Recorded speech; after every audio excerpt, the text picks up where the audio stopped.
All right. So everyone's turned in their test?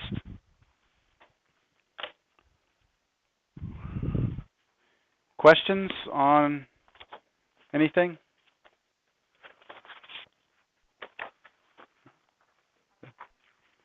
If you have a question on test, I ask that you come talk to me about test. Yeah. I won't provide the answers to these, like in an electronic format. I won't pass out the answers, only because my tests are similar every semester, so I don't like to have a bunch of copies of the answers out there. So, but if you want to talk about a specific question, we can sit down and go over anything. That's fine. Before what? I'm trying to have them on Monday. Yeah, I don't want to keep them any longer than when your next one's due, because then I'll just get a huge stack and I'll never get caught up. So my plan is to have those graded in the next couple of days. So when I do grade them, I'll post the grade officially on Canvas. Click on that tab that says grades, and that'll be first mini exam. The grade will be there. Okay, lights, are we happy like this, or you want that other one off? No, not that one, middle one. Other one back on. What? I don't care. I mean, I can't really tell. Like that one. All right, I don't know about this. Stay awake today. Okay, so we left off last time. We finished up with arc length, right? We did this arc length problem. We said we'd come back and talk about curvature, and then we're going to get into chapter 11 today. We're actually supposed to get through 11.1, 11.2, and part of 11.3. So that's our plan. So curvature is something that we're going to discuss now. Later on, we're going to have something called curl. They are not the same thing. So even though you haven't heard of curl yet, when we get to curl, don't confuse this with curvature. They're two different things. So curvature, the curvature of a vector function is a number which represents how quickly a curve changes direction at a given point. The curvature can be found by computing one of these two formulas. So we use this symbol here, K, for curvature. Oops, sorry. Phone is not off. Forgot to silence it.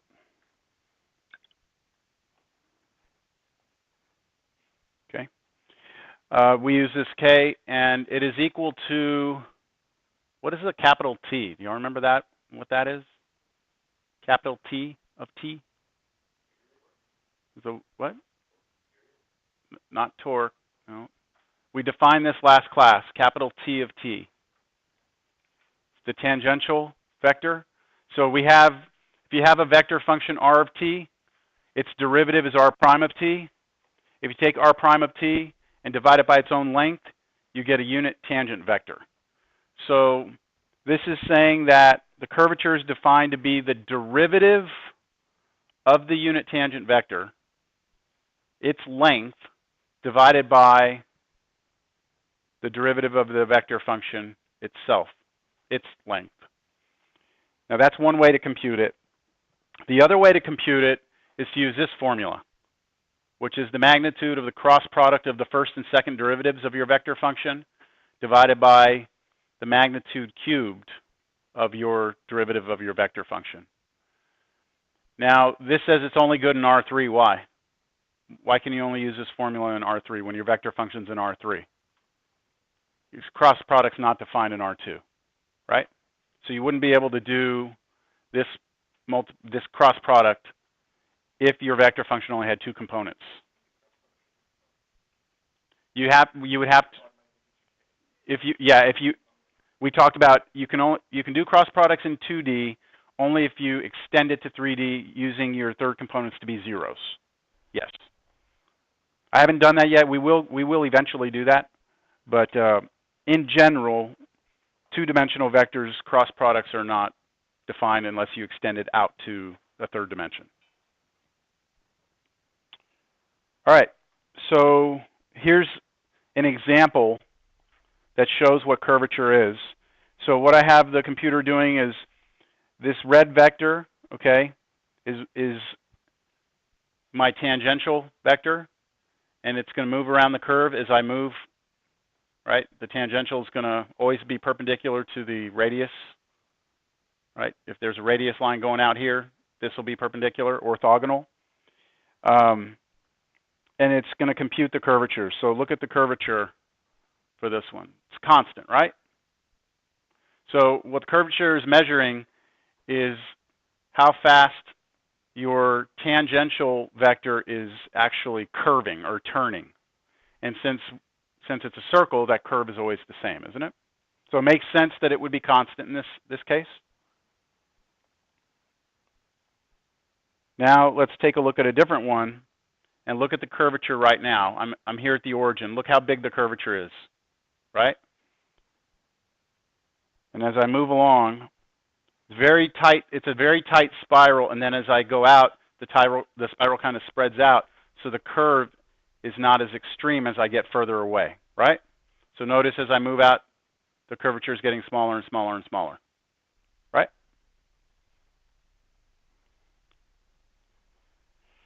So that's visually what curvature is. Now let's just do a problem, and let's see, you know, how you would compute this. Now you have two formulas, right? You have two formulas. So the question would become, you know, when do you use one? When do you use the other? So let's take a look at this problem, and maybe we'll approach it with both formulas and see which one worked better for this one. All right? So let's try this.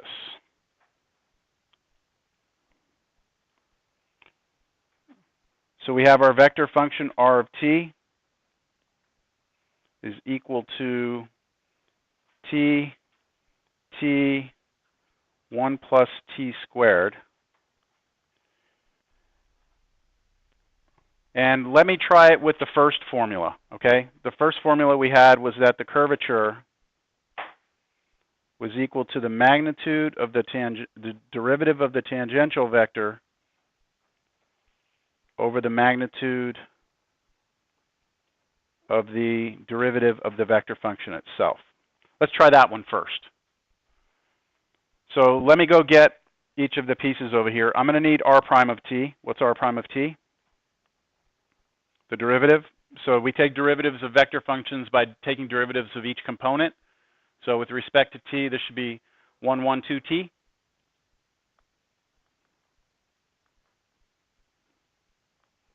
Right? Now that would take care of this right here, wouldn't it? We still need its magnitude. Now we need the derivative of the tangential vector. So what is capital T? Not the derivative, but what is capital T? That's r prime t over its own length, right? Do y'all agree with this?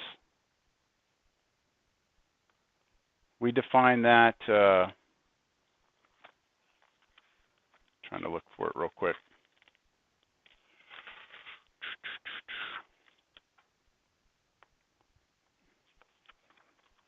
.710 is where we defined that capital T, the unit tangent vector. So that would be equal to, we already found the derivative 1, 1, 2t. And now we need to divide it by its own length. What's the length of that vector? You just square each component, right? Add them up. So 1 squared is 1, 1 squared is 1, 2t squared is 4t squared. So that'd be what? 2 plus 4t squared? And so this gives us this new vector, 1 over square root 2 plus 4t squared, then 1 over square root 2 plus 4t squared, and then finally 2t over square root of 2 plus 4t squared. Is everyone okay with that? I'll point out something here. In the curvature formula, we needed the derivative of r, the magnitude, right? We have that right here, don't we? Yes? So we already had that part of the formula. The only part we still need is that derivative of capital T. Does that look like fun? I mean, it can be done, right? It's not like it's an impossible problem, but doesn't this look like mechanically this is going to kind of suck to take the derivative of this, right? We're going to have to use some chain rule in here. There's going to be, you know, weird powers, fractional powers. And so at this point, we could continue, but I think at this point, you would say to yourself, maybe that other formula will work a little nicer here, right? Can we use the other formula? Well, yeah, we're in three-dimensional space, so we can. So let's just kind of, at this point, stop and say, let's try 2. Because we would have to take derivative of this, which would be bad, but then we would have to take the magnitude of that also, wouldn't we? That's going to be really ugly. So I'm going to do a little mental pause here and say, let me try the second formula instead. So for the second formula, we need the magnitude of the cross product of the first and second derivatives of R over the derivative of R magnitude cubed. Now we already know what R prime of t is. We did that before, right? So what's the second derivative? 0, 0, 2. Right? I'll do the first derivative up here just so I have it close by. Because what am I about to do to this? Do a cross product, right? I need to cross these two. And to cross those, this is where we would say, okay, if we want to know what the I component is, first derivative crossed with second derivative is going to be a vector.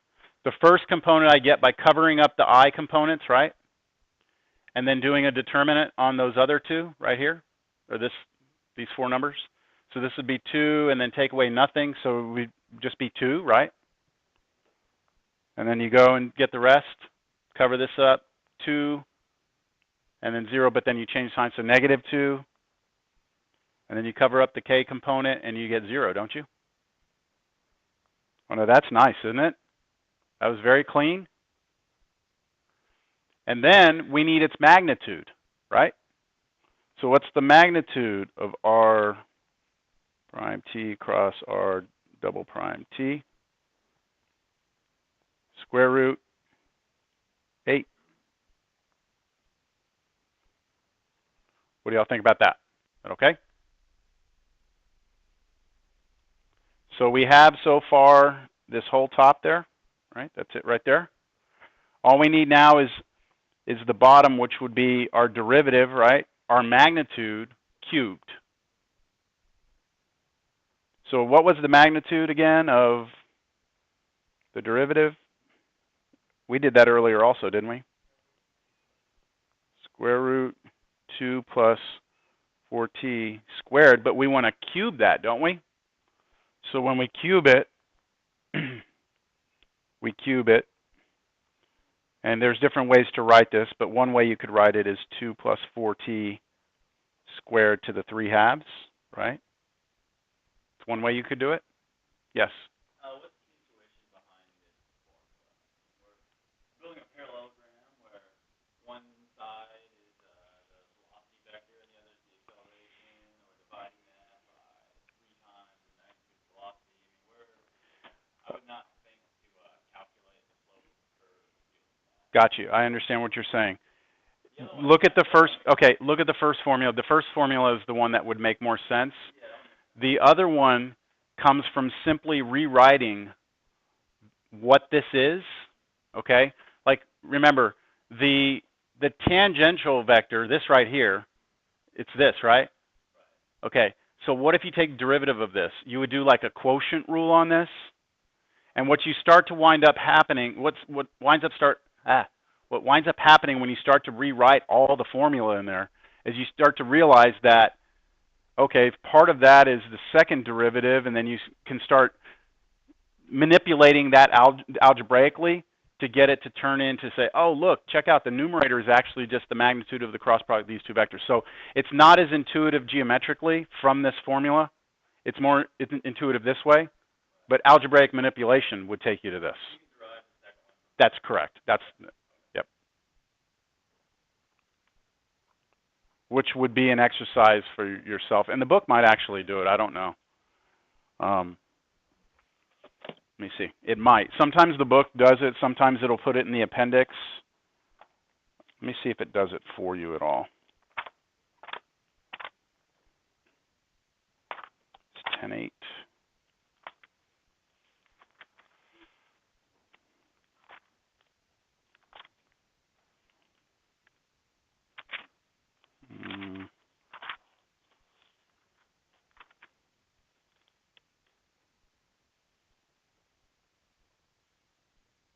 Yeah, they do have the proof. It's on page 595. Okay, so you can look at that.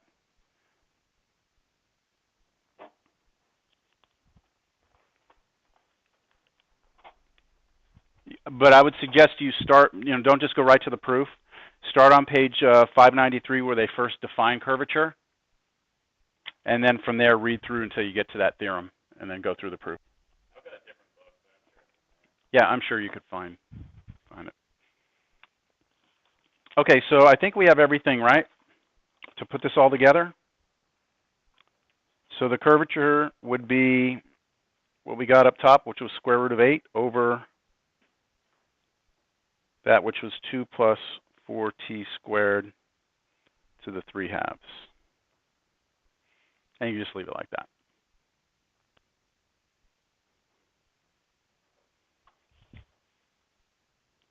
Is the curvature of this vector function always defined?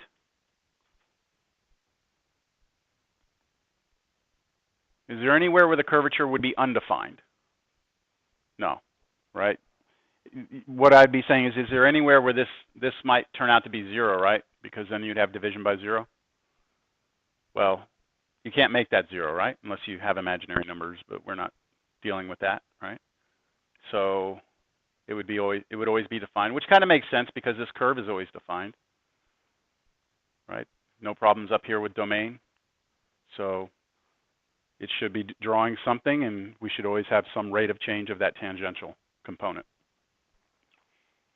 All right, that does it for 11.8, right? I sent out the homework, right, did I do 11.8 on that homework assignment? Yes? 10.8, sorry, 10.8. That does it for 10.8. I think I'd sent out homework all the way through 10.8. So we can wrap that up. All right, so we start 11 today.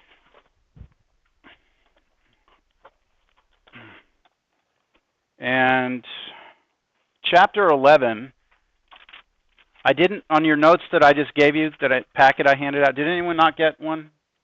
Anyone came in a little bit late? The notes are up here for chapter 11. Chapter 11 is titled Partial Derivatives.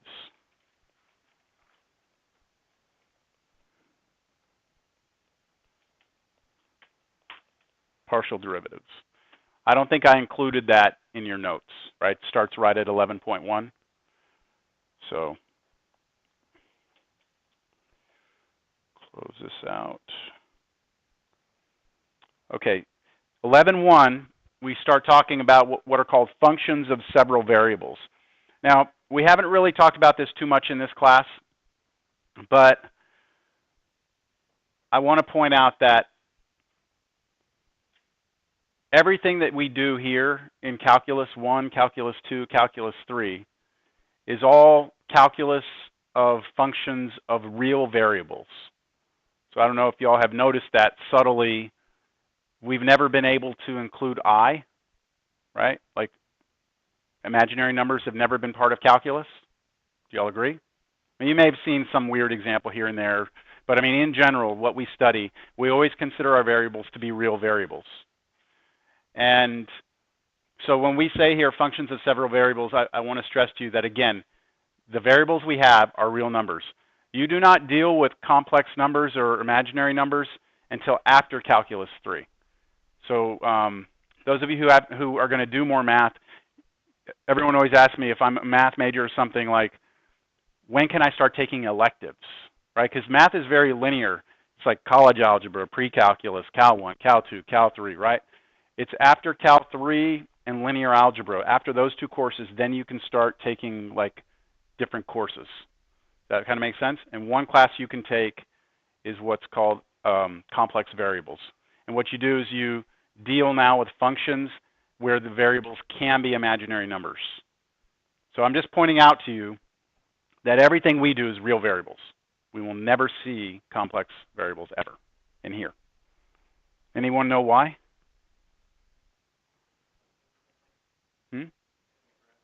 What's that? Can't graph. Okay, so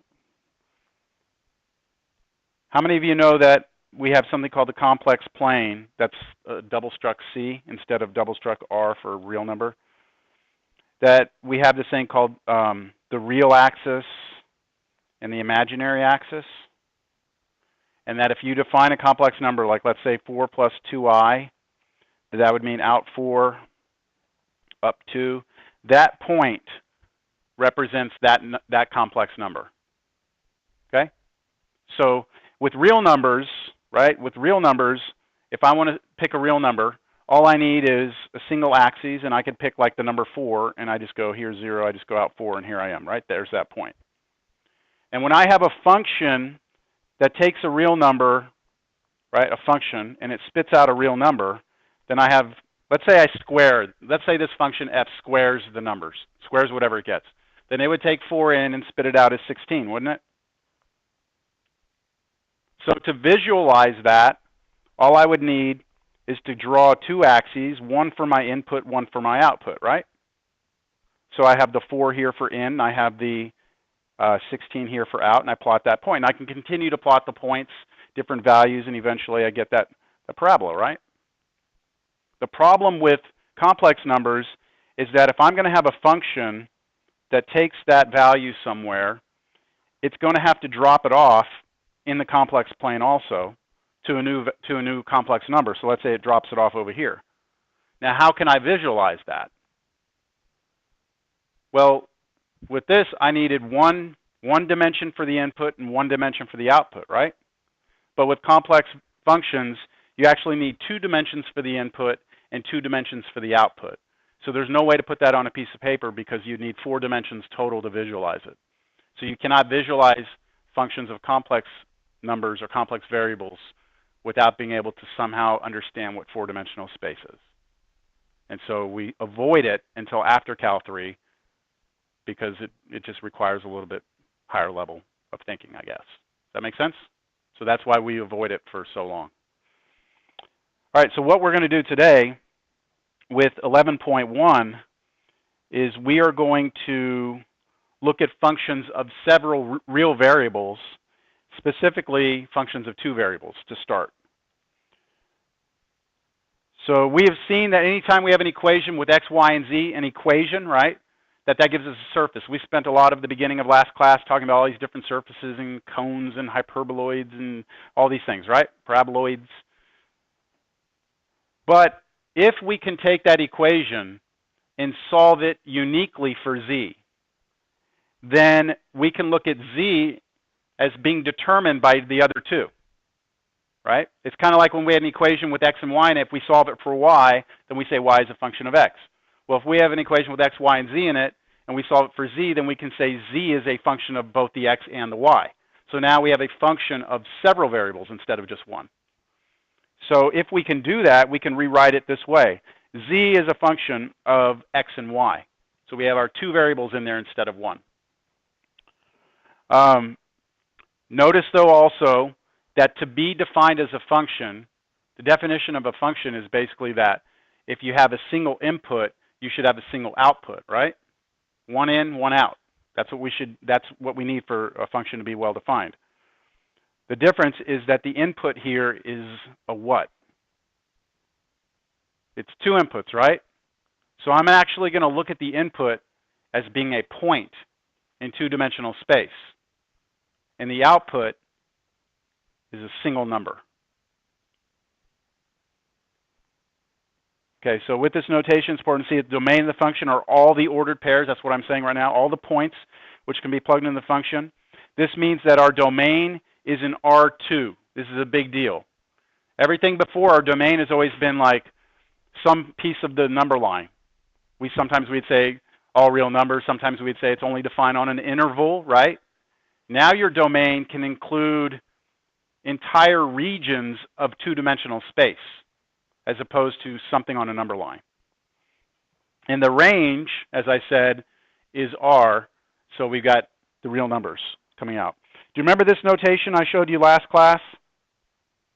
Do you remember I showed you that we can look at a function and we can say like R into R, like that? Remember that? That meant a real number you plug in, a real number comes out, right? What we're looking at right now are functions that start in two space and spit out something in one space. And as you might suspect, in mathematics, you can have functions that go from any dimensional space into any dimensional space. So you can go from R3 into R1. There's a 1 here, right? Or you can go from R3 into R2 or R3 into R8. It just, you know, there's no restriction on how many dimensions you can go from into.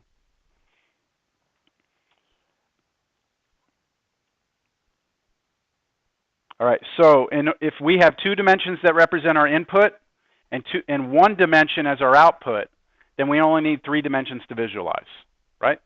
And that's good because we can visualize things three-dimensionally.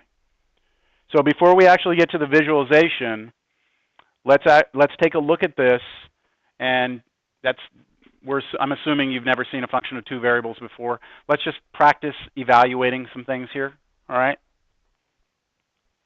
It's pretty simple, basic stuff to begin.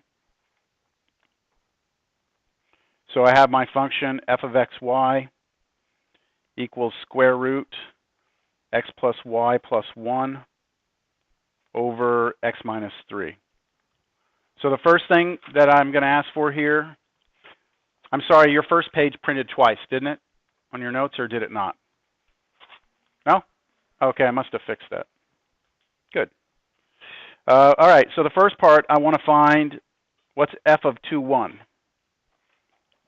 So it's important that we understand that the 2 is the x and the 1 is the y, right? Okay, so just got to get things in the right order. So this would just be 2 plus 1 over 2 minus 3. So what do we get? Negative 2, right? So if you plug in that 0.21, it gets spit out as negative 2. What if you plug in the 0.00? What do we get? 1 on top, on the bottom, negative 3, so negative 1/3. What about f of negative 4, 1? Negative 4 plus 1 over negative 4 minus 3. What's happening here? Yeah, we got square root of negative 2, right? Over negative 7. And yes, I mean, we do know that we have a definition of what negative root of a negative number is, but it requires imaginary numbers, right? It requires I. We are not allowed to use I here. So we would say it's undefined, right? This function cannot handle imaginary numbers. So we would say undefined.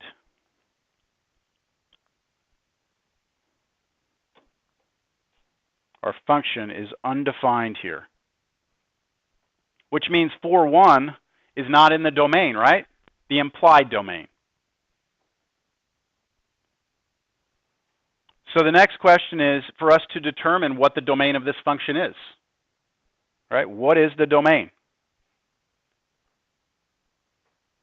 So take a look at the function here. Tell me one value for sure you know we can't have. 3? What's 3? X can't be 3. Y can be 3, right? Maybe, sometimes. But X for sure cannot be 3, right? So I'm going to say right here, X cannot be 3 for sure because I get division by 0. What does that look like? When I say x, if I said x is 3, in terms of the domain, what is that? What is x equals 3 in our domain? It's what? It's a little bit different, though. What is x equals 3? Our domain is in what space? 2 space, right? What's x equal 3 in 2 space? It's a vertical line, right? So it's a hole, but it's more than a hole. It's an entire line you can't plug in. Does that make sense? Look, if I try and draw this, and I say I'm going to call this my domain. My domain are all ordered pairs in R2, right? That's my domain. And I'm saying, hey, look, no matter what, you cannot plug anything that has an x coordinate of 3 in it. Cannot happen. So if I go out to 3, I imagine that there's an entire line that any point on that line is a no-go for this function. So we have a missing line in our domain. All right, that's not the only issue we have to concern ourselves with, right? The other issue is what? This up here, right? We can't have that be negative, can we? That can't be negative? So I need to make, well, the radicand. What's underneath the radical cannot be negative. So I also need that the x plus y plus 1, how do I say can't be negative? What's another way to say can't be negative? Greater than or equal to 0, right? To be non-negative means you can be 0. And it's well defined to take square root of 0. So it's okay if we're 0. We just can't be negative. So I know that that must be true. What type of thing is that I just wrote there? What do we call this? An inequality. A little bit more description. Is it a quadratic? Okay, is it a quadratic inequality? No, it's a linear inequality in 2 variables. And linear inequalities in 2 variables give you shaded regions of the plane. So the way that we would do this is one way you could do it is you could isolate y, right? Like this. And then what you could do is you could say, well, what if that was just an equation? What if it was y equals negative x minus 1? Could you draw that as a line for me? Yes? Right? You have the slope, you have the y-intercept. So let's draw it up here on this one that I already have. If I draw that one, I go to negative 1, right? Does that have a point there? Yes? And then my slope is negative 1, so down 1 over 1, so I would draw a line. It would look something like this, right? Now, is that black line part of my domain or not? I'm saying the whole line forever, both directions forever. Is that line, am I allowed to plug in points that live on that line, yes or no? Okay. Look, this right here means this, right? It has equality here, right? If I have equality, it's okay, right? It's okay to have equality because this inequality had the equality symbol on it, right? So if we satisfy this equality, it's okay in our domain. That's okay to have. So every point on here would live in our domain. It would. So every point on that black line does live there and is okay to plug into our function. The question is, which side of the line is also okay? How do you determine which one? Is there a way to do it quickly and easily? Or are you just going to look at this symbol and figure it out? You got to be a little careful with that. You do. There's a simple way to do it. Just pick a point and test it. The way that linear inequalities work is if you have a line, you're going to have to shade one part of it. It's going to be either one side or the other side. So what you can do is just pick a test point. Like a really good test point would be to see if 0, 0 works. Just plug 0, 0 in here. 0 for x, 0 for y. Is that true or false? It's true. So since 0, 0 works, I'm guaranteed everything on that side works. And then you can test for yourself. You don't need to, but anything over here wouldn't work. So by testing 0, 0, and I test 0 into the original inequality over here, I get 0 plus 0 plus 1. It is greater than or equal to 0. That is true. So that means I shade everything over here. So my domain is everything over there. What about the 3, though? That red line. I still can't have those, right? I can't have the stuff on the dotted line. Not because of this, not because of this thing, but because of the denominator, right? Division by 0 makes me take that dotted line out. So can y'all see what the domain looks like in two-dimensional space? So on a question that you might get on a test, where I ask you to determine the domain of a function of 2 variables, you'll have to sketch the domain. You'll have to get some way of representing it algebraically, like x can't be 3, and then over here you'd have something like this or something like this, but then you also have to give me a picture of what that is. All right, part E, determine the range. Range is somewhat difficult to determine, and you probably experienced this even in like a college algebra class. Determining the range of a function, it can be done several ways. One of them is just by looking at the function itself and thinking through it. Does anyone remember the other way to find the range of a function? No? Find the inverse of the function and then find its domain. The domain of the inverse of the function is the range of the original function. So you could try and find inverse. The problem here is that you've never been taught how to find the inverse of a function of 2 variables, right? So that is a huge challenge. You can't do it that way. And then the other way is just to look at the function itself. So let's just try and look at it and see if we can maybe rationalize what the range might be. So we're saying what things can come out. Do you think we can get negative numbers to come out of this? Think so? The numerator has to always be positive. Do you agree? So could I make this denominator negative ever? Yeah, if I pick 1, right, I can make it negative. And then if I plug 1 in here, I could pick different values of y to keep that defined. So it looks like I should get negatives out. Do I get all of them, though? And so you see where it becomes kind of a challenge to just look at a function and tell easily what's going to happen? Same thing with positive values. Do we get them all? So the range, I won't ask you for range on a test. I just wanted to put it in there for you to see that it's not as simple as just, oh, let's just do this algebraic stuff to it. Yes?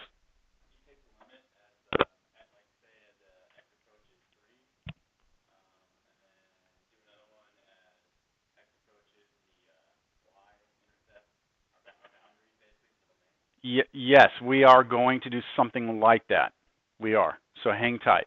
We're gonna have to define what a limit is here first, and it's going to be a bigger headache than we think.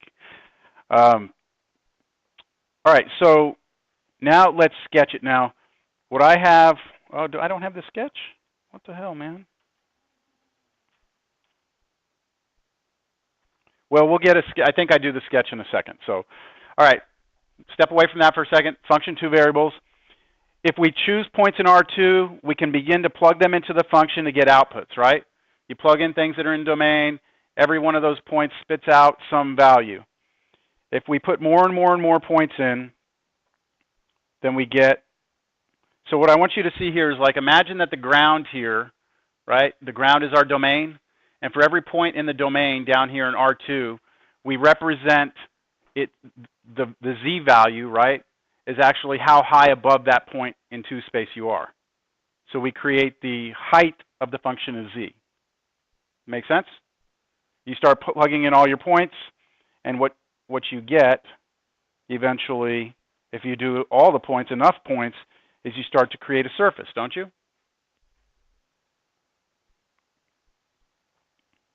Something like that. 3-dimensional surface. So graphs of functions of 2 variables are surfaces in 3-dimensional space. With me?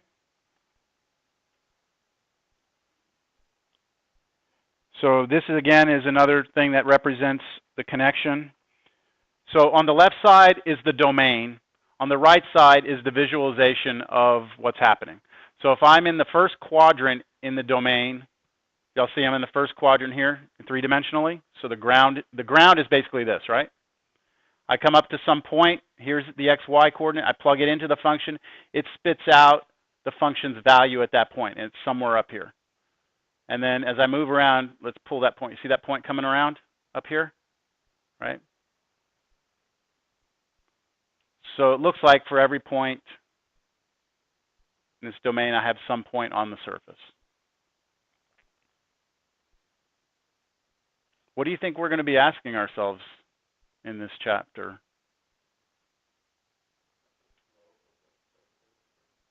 Yeah, and what does slope mean? Yeah, but I mean, I'm saying like when it was two-dimensional, slope had definition. Exactly, and that's going to be our big question: is which direction do we face if we want to talk about slope? But think about in Cal 1 when you had a function of two variables, right? In Cal 1. We had the idea that if we had a function, right, we plugged in an x, what came out was its height. That was y equals f of x. So you see the connection between the picture I just showed you, right? The ground is our domain. This is the height of the function, but we're in 2D here. And then we came in tangent line. And then after we defined the derivative and did that, what were we able to do with functions after we figured out the derivatives gave us slope? What could we find on a function then? Max and mins, right? We could find the highest and lowest points on graphs. Would it make sense that it might be possible for us to find the highest and lowest points on a surface? Absolutely. And we will. And there will be two methods that we use to do it. What's going to become the biggest problem for us is the fact that back in Cal 1, if I wanted to know the highest and lowest point on a graph like this, I knew that I just had to look in an interval, right? Just between, let's say, like 1 and 2. I look in there and I say, okay, what's the highest point in there? And there were ways to do it on the entire number line, but we still were working with just one dimension. Here, when we're trying to say, okay, let's look in this region over here, what's the highest point? Down on the ground, that's an entire area, right? It's this region of two-dimensional space instead of just a number line we're looking at. So we'll be able to attack it. But that's where we're kind of headed with this. Okay, so here's the function we had earlier, right? This is, if I take all the points that are in that domain, I plug them in, this is what that surface looks like. Look at this. It's, look from the side over here, you've got the asymptotes, right? So it almost looks kind of like a rational function over here a little bit. And then if you turn it this way, it almost looks parabolic over here, but that's only because the computer cut it off. But check this out. If I look at this from the top, straight down on this function, do you see its domain? Isn't that the domain we drew? There's our line. There's that missing x equals 3, right? It's all right there. Okay, so I'm hoping that you're making the visual connection between a function, two variables, what its domain looks like, and how that domain translates over to what its picture looks like. And we're not going to have any picture over here because those points aren't allowed in the function. All right, how about this one?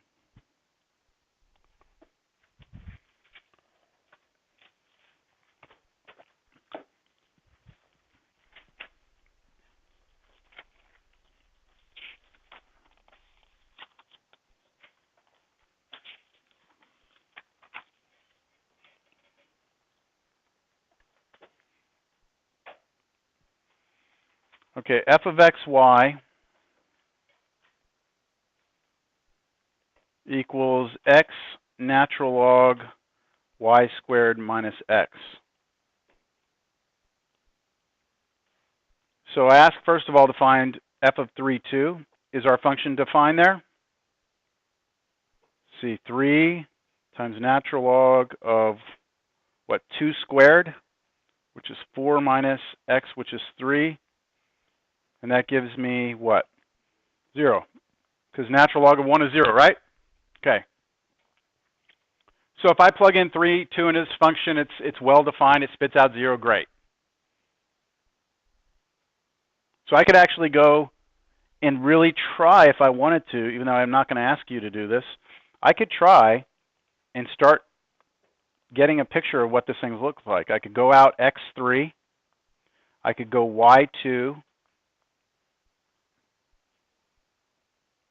That's my point on the ground, isn't it? And I go up nothing, right? Z is 0.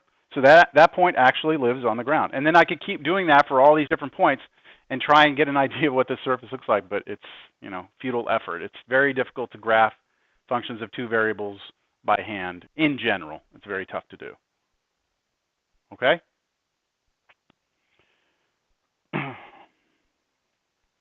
Well, the next question was to determine the domain. So what do you have to worry about here?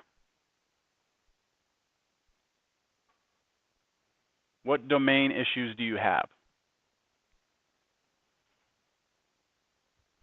with this function here? This is multiplication between those, right? X can be whatever you want, right? It's X. Who cares, right? It's just natural log, right? You can't. What can natural log not have in it? 0, and it can't have negative numbers, right? So the only thing you can ever plug in a natural log has to be strictly positive. So what I'm going to do is I'm going to take a look at what's inside the natural log. What do we call the thing inside of a function? We call it, it's what? The thing inside of a function is usually called its argument. Okay, so we're going to look at the argument of the natural log here, and we're going to ask ourselves, self, when is that positive? Because the only time I can actually have a well-defined function here is if that argument is positive. Now, what is that? It's an inequality, but it's actually quadratic. So let me move things around. That's a legitimate step, right? Algebraically, just add x to both sides. Only thing you have to worry about with inequalities is what? Dividing by negatives, that flips your inequality over, but I didn't do that. I added x to both sides. Okay, so how in the hell am I going to figure out what that looks like in two-dimensional space?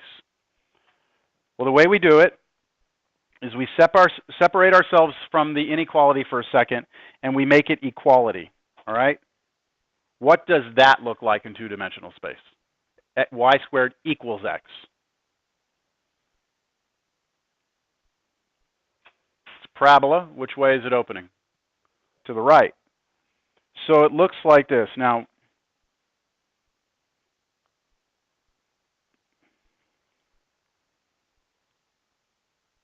that's what y squared equals x looks like in two-dimensional space. Agreed? That's what the equality looks like. Do we want equality? Do we want equality? No, we want inequality. So we do not want this to be equal to x. If it's equal to x, then it's equal to 0, and that's going to give us a problem, isn't it? So instead of saying that that parabola is part of our answer, we want to say it's not, right? So how do I say it's not? I dot it like that. And that way you know, do not include that, please, in the domain, right? So now I'm going to change this. Now what we should have is the same thing we had with the line. We need to shade one side of that parabola. Which side do you shade? Outside or inside? Outside? How do you know it's outside? Are you doing test point? That's the easiest way to do it. Just test a point. So I'll test a point in here. How about this point right here? That's the point 1, 0. Plug 1, 0 up here into this inequality. And what would you get if you plug in 1 for x and 0 for y here? You get negative 1 is bigger than 0. Not happening, right? That means that test point fails, which means it's the stuff on the other side. Everything out here, outside the parabola. So in that shaded region over there, the graph should exist above that shaded region. And then along that dotted line, we shouldn't have graph. And you have the picture in front of you, don't you? Did I include the picture? So check that out. What's happening there? what does it look like happening? The computer does these weird jagged edges right here when the computer kind of taps out, you know. I can't do that I can't do it, so it just kind of gives up at some point, and there's some sort of weird thing happening, and the computer just stops. So it plots points, but that looks like an asymptote, doesn't it? Like if you were traveling along the surface, getting closer and closer to that dotted line, what's happening is your graph is diving down to negative infinity, isn't it? That's what's happening. Again, top view. Again, the jaggedness is just the limitations of the computer itself, but you can see pretty clearly the parabola opening sideways. And then there's the function. Okay.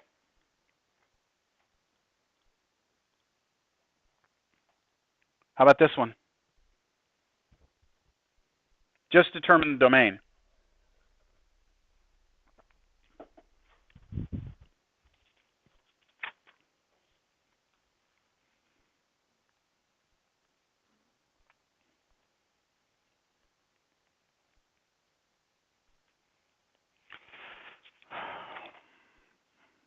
Square root 9 minus x squared minus y squared.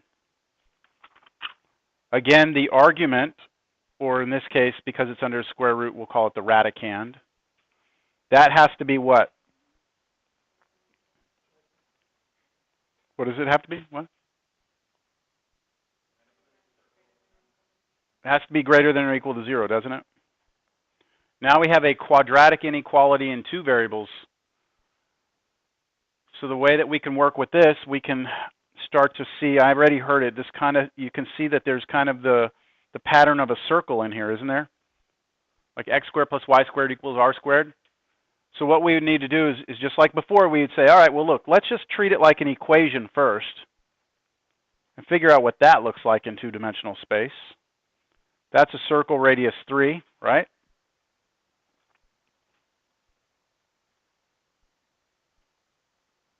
Come on.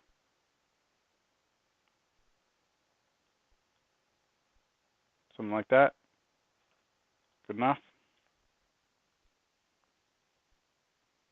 All right, circle radius 3.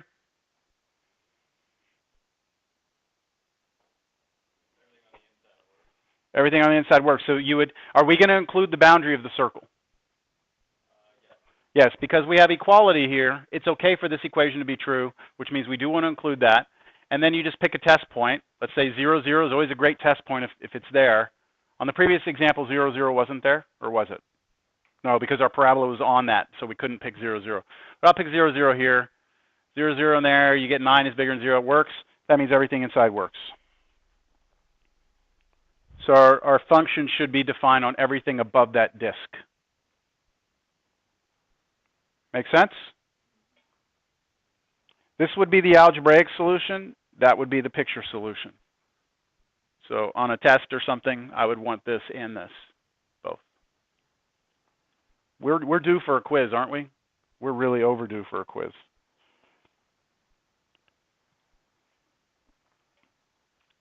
And that picture there is the picture of the function. It's pretty obvious that from the top, it's defined on a circle.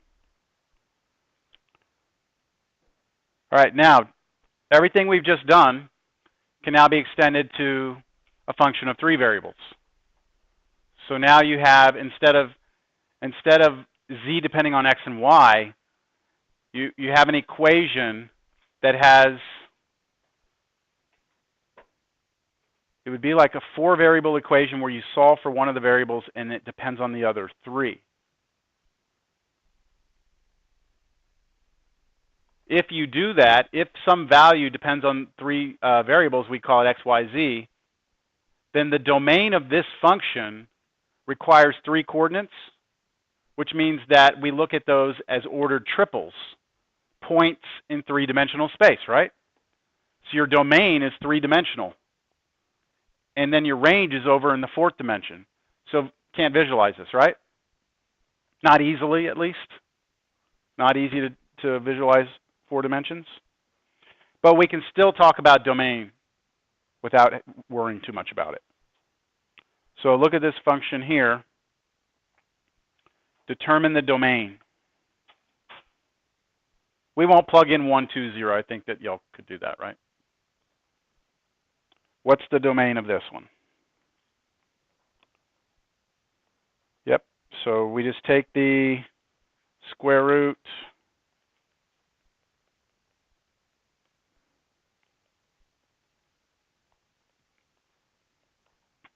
We take the thing underneath the root, which is the radicand. We want to make sure it's greater than or equal to 0. We move everything over.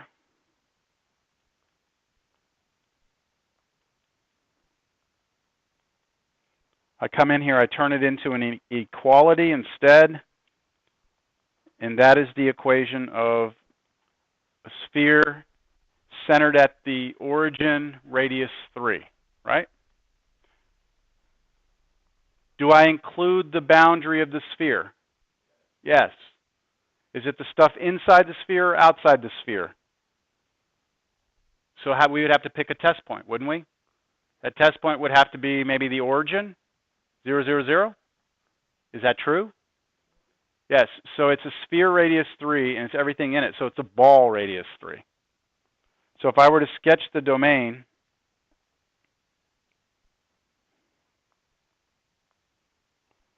it would be something like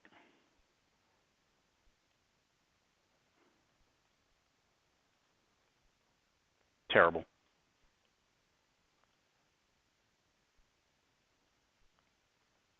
Sometimes easier to draw the ball first. Everything inside.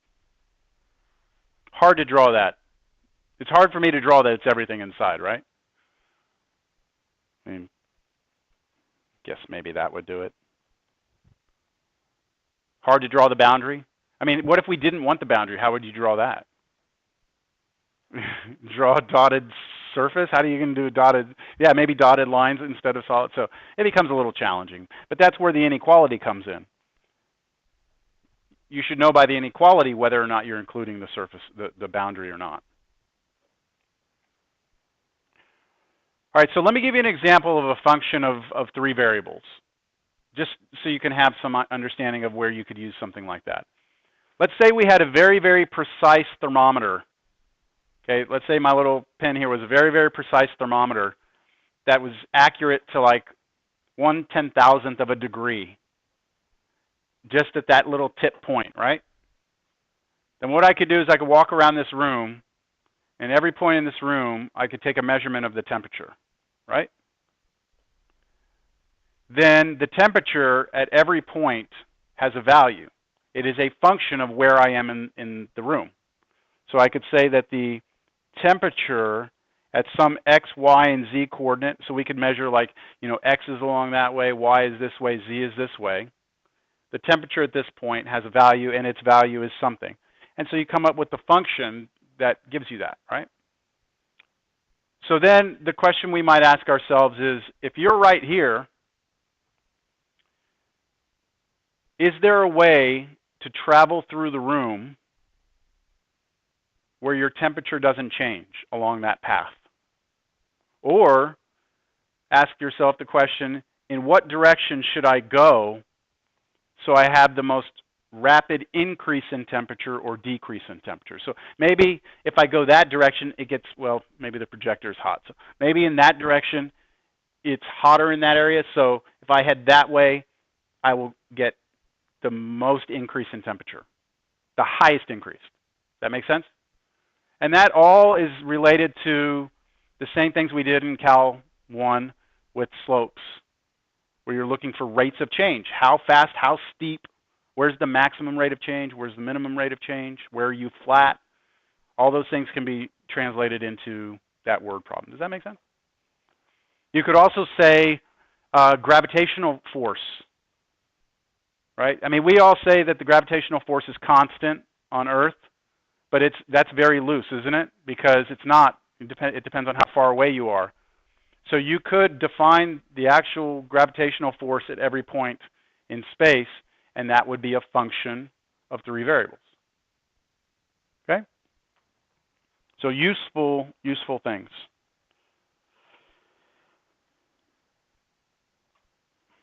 All right, so homework. I'm going to try and give you the homework because I keep on forgetting to send it to y'all. I don't think there's a lot in this section that I want you to do. Like, I don't want you to sketch surfaces. If you want to sketch a function of two variables, go to Wolfram Alpha, type in the function. So you just type in, like, if you wanted to graph, Wolfram Alpha would not be able to graph that for you, sorry.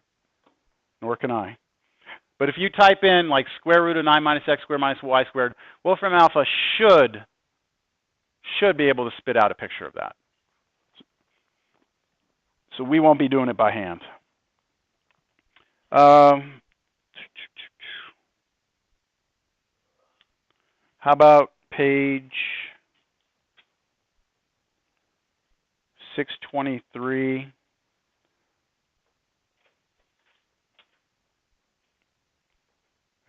One through 12. So it's the same assignment. Omit range. So on all those problems, I really just want you to be able to get some idea of what the domain of these looks like and what the graph of those domains look like.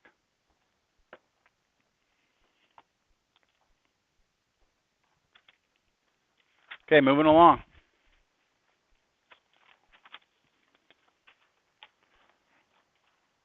Okay, now that we have defined a function, or what functions of 2 and 3 variables are, we now want to discuss the other things we talked about with functions in Cal 1, which was limits and continuity.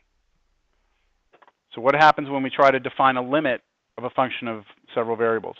So remember from Cal 1, we learned this definition way back in the beginning of Cal 1. The limit as x approaches a of a function equals L meant that as x approached a from the left and the right. Remember we had to have the left-hand limit and right-hand limits exist. They both had to go to the same place.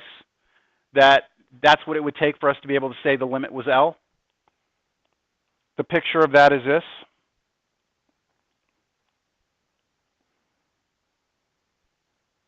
Right? These 2 points are both approaching 0. Right? The function is approaching 0 from both sides. They're both headed where? Up to 1, right? This is the function up here, sine x over x. We know that the limit as you approach 0, that means from both sides, is going to 1. Also, recognize that f of 0 is undefined, right? If this is our function, can you plug 0 into that function, sine x over x? No. So our function does not have to be defined. Stop. Our function does not have to be defined at the point we're going towards, but as we approach it, it has to be going towards the same place from both sides, yes?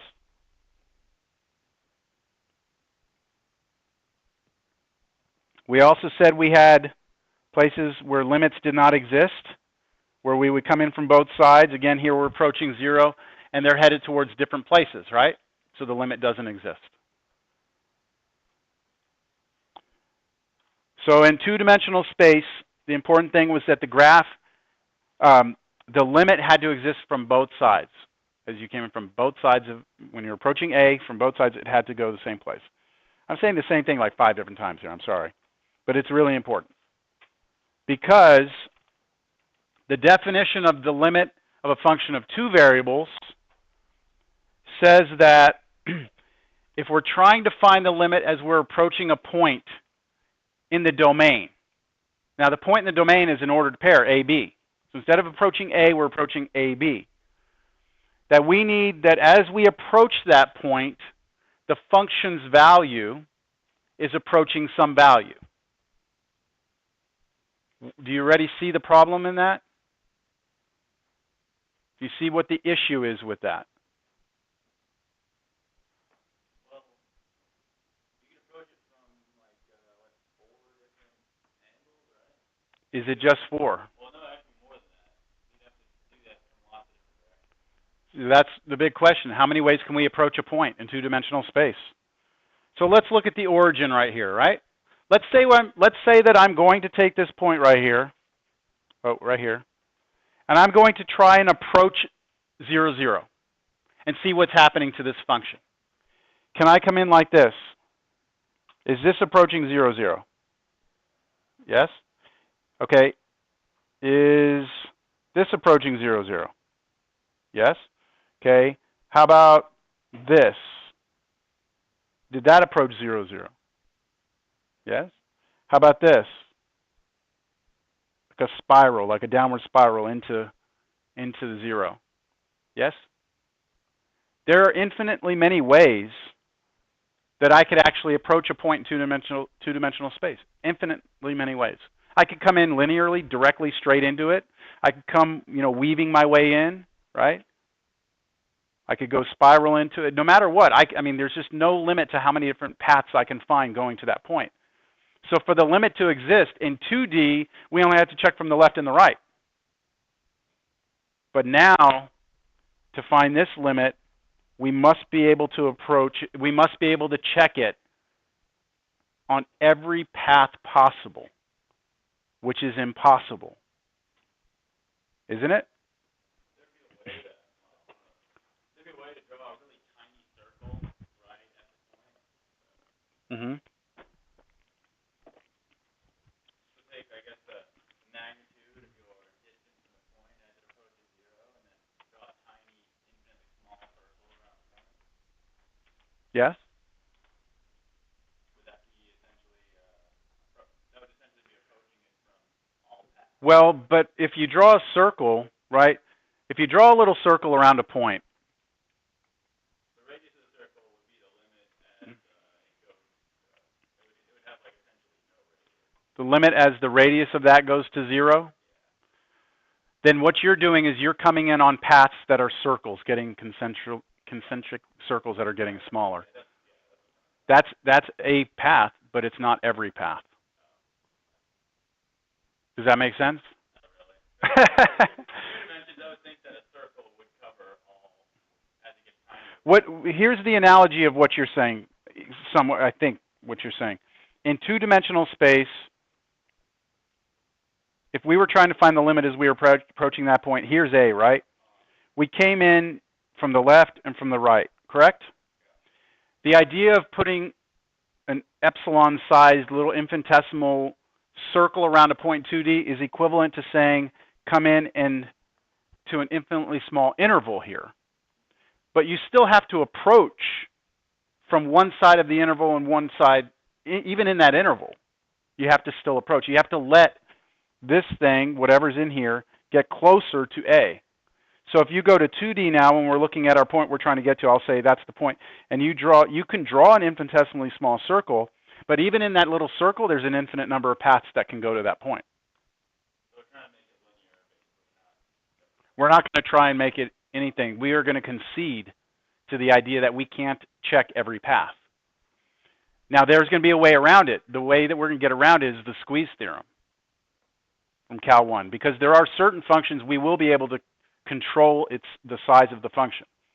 But in general, what we're going to really be focusing on is showing limits do not exist. It's impossible to show something exists all the time because we can't check every path, but it's easy to show something does not exist. To show something does not exist requires only one path that fails. Does that make sense? If I can show one path doesn't work, then I've negated the possibility of the limit existing there. That's right. Okay?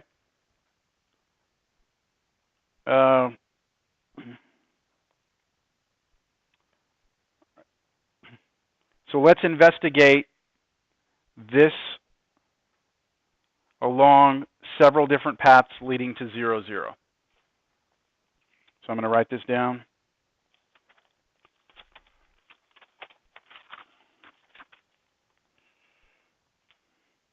So I'm going to write here that my function is actually x squared minus y squared over x squared plus y squared. And I'm wanting to know what's the limit as we approach, so as your point approaches the origin of this thing. So just like we did in limits back in Cal 1, Whenever you have a limit, the first thing you want to do is just try plug 0, 0 in, right? Just plug the value in, see what happens. Hope for the best. Well, if we plug 0 in for x and 0 in for y, we get 0 over 0, don't we? So in the limit, that blue means, okay, in the limit I get 0 over 0, and that's a bad situation here, right? So maybe there's a way we can circumvent this.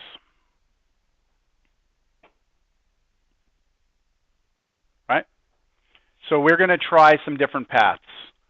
So the first path that I want to use, and I'm going to draw my picture over here. The first path I want to use, I'm trying to approach the origin, right? This is my domain, drawing the two-dimensional version, right, of the domain here. Let's approach that 0, 0 along the x-axis. So if I come along the x-axis like this, I could come in from really only two directions, could I? If I approach the origin and I'm restricting myself to the x-axis, then I can only come in from those two sides. But if you were on the x-axis, what can you tell me about the y-coordinate? 0. It's exactly 0, right? Not approaching 0. It is exactly 0. So when I write down x-axis, what I mean is I'm going to let my y be 0 inside that function. What do you get if you let y be 0? So watch how I rewrite this limit. Watch the subtle change here.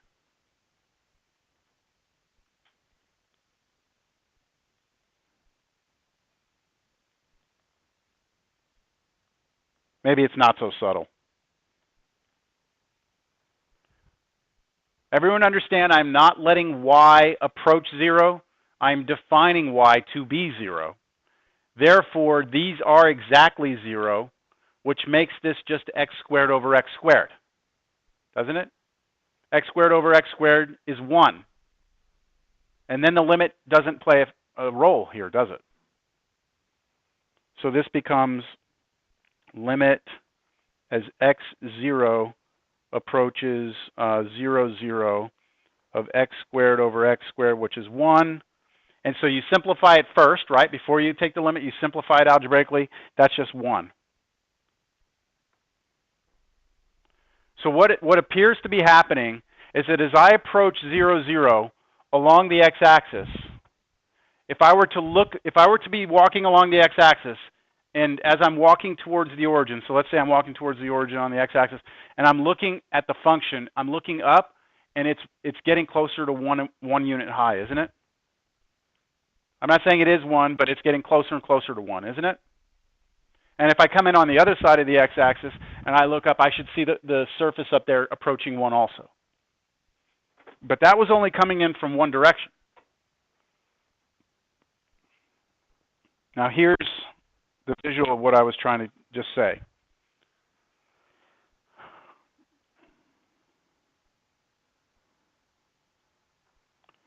This green right here, it's hard to see it. This green is the x-axis, right? This point is where I am right now. And if you take that point and plug it into the function, that's where it is. So can you see that as I walk along the x-axis towards the origin, it actually just looks like it's staying up there at 1, isn't it? And if I come in the other direction, which means I'd come in from this side and go towards the origin, it looks like it's up there at 1. So maybe the limit's 1. Well, let's look now about approaching the same function. Let's approach 0, 0 now. Instead of on the x-axis, let's go on the y-axis. And how do things change? So now, along the y-axis, what would be the situation if we were coming along the y-axis? What can you tell me about all our points if we're coming in along the y-axis? X is 0, right? So that means x is 0. And so we rewrite that limit, this time x is 0, y is going to be y. We're approaching 0, 0. Now it's 0 squared minus y squared over 0 squared plus y squared. What's all that going to become? Negative 1 this time, right? Negative y squared over y squared would give me negative 1. So that means if I walk in along the y-axis, the function's down below me instead of above me.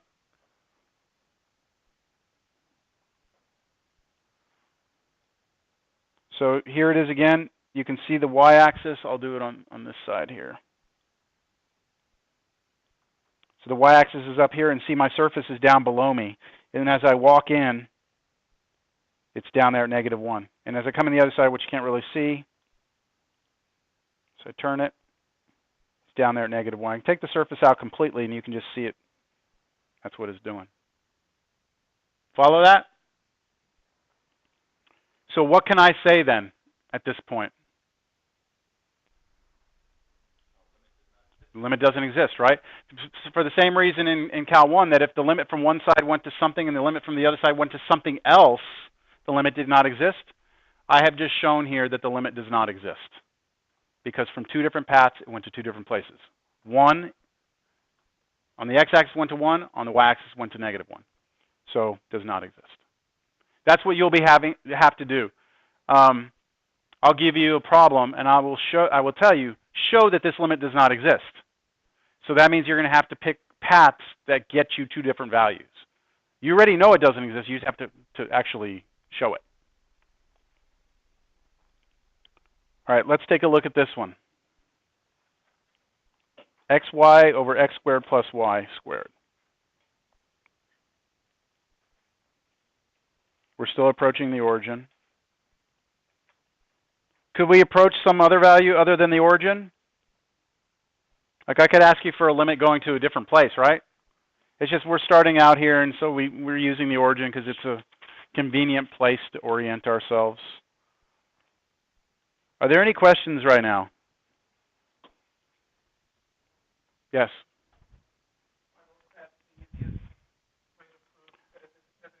Yeah, I mean, usually you go in the x-axis, you go in the y-axis, and you hope for the best. If it turns out that doesn't work, we've got to try some other things. And I think I'm going to show you several different things. All right, here we go. What do you say we try the x-axis?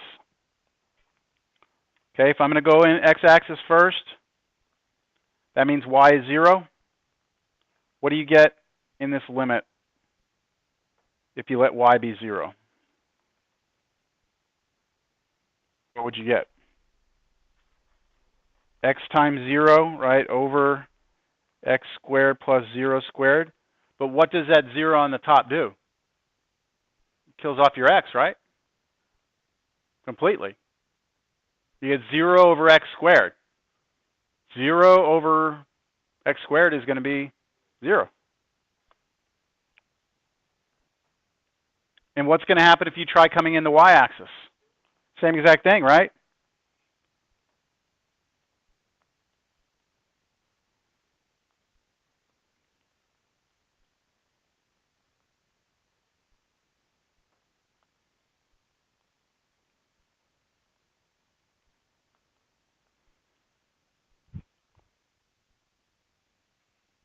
So what do you say? The limit's 0? You're done? No, you've only checked 2 of infinitely many paths. So you'll be here the rest of your life checking paths and never be able to tell me it exists. All you can tell me is it doesn't, right? And that's if you can find something that doesn't work, that will mess things up. So what's a path? What seems like the next most natural path?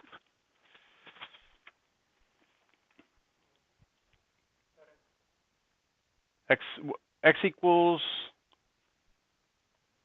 remember, we have to approach the origin, though. Can't let x be 1. If you let x be 1, you're over here, right? That doesn't approach the origin. What's another path that seems maybe convenient? The identity?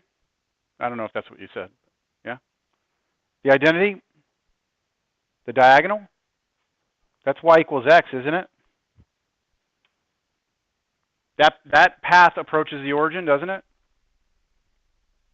Along the diagonal instead of along the coordinate axes. So let's just go for it, okay? Let's see. If we come in here and we rewrite the limit and we say we're going to let our y be x. So I'm going to let xx approach 0, 0. And now I'm going to have, instead of xy on top, it's what? xx over x squared plus, instead of y squared, x squared. Isn't that just x squared over 2x squared? isn't it? What's x squared over 2x squared? 1/2. The x squareds cancel. So this is a half. Without me doing any more work, is that all right? Algebraically, it just turns out to 1/2. So what can you say now? Does not exist. From 2 paths, it was 0. You're all gung-ho and happy about it, and then we found a path that it went to something different. Answers does not exist. Question? So, well, let's say you're not sure if it exists or not. I mean, you wouldn't want to just keep trying stuff. Would it be easier just to graph a surface at certain points? Some of these might be difficult to even look at the graph and know. Here's the graph of this one, okay? This is the graph of this one. Along the x-axis, I'm going to pull the surface out a little bit. You can see that along the x-axis, it's actually 0 the whole time. Just stays down there at 0. If you go along the y-axis, so this is the same picture. Is this the y-axis? No, that was x-axis. Here's along the y-axis. It stays 0 the whole time. You don't see that? And then if I come in along y equals x,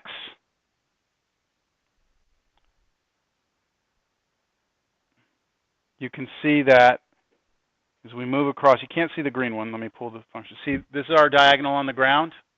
As we're coming along, our value is up there on that top kind of edge of the surface, and it's 1/2 the whole time, all the way across. Yes, a plane, right? If you had a plane, that limit would exist everywhere. There will be some generalizations we'll be able to make where we have proofs that have already been done to show that these types of functions are continuous. And just like we did in Cal 1, we said, hey, you know, this is the idea of the limit, and then we said this is the idea of continuity. Then we said all polynomials are continuous, remember? It's like all polynomials are continuous. You can draw them without picking up your pencil. We said all rational functions are continuous on their implied domains. All trigonometric functions are continuous on their implied domains. We'll have the same sort of result here.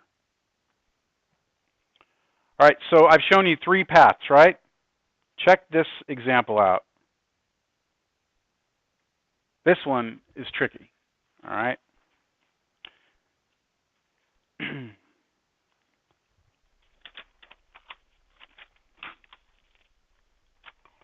All right, what can you tell me? Maybe we can work through this a little quicker than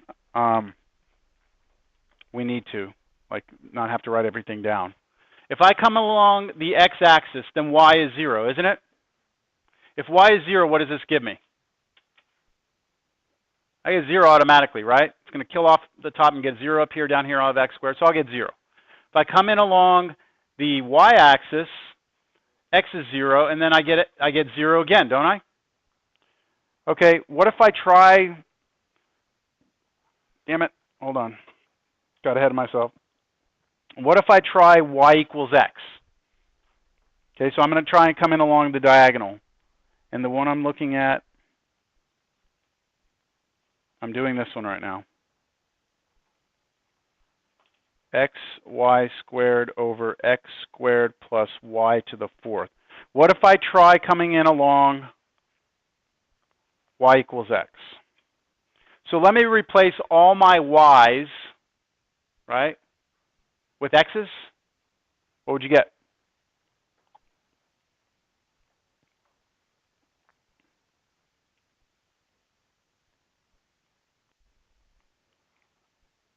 X what?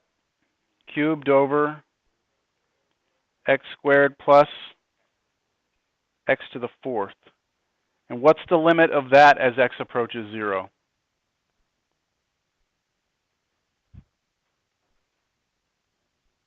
0 over 0, right? Could you find that limit?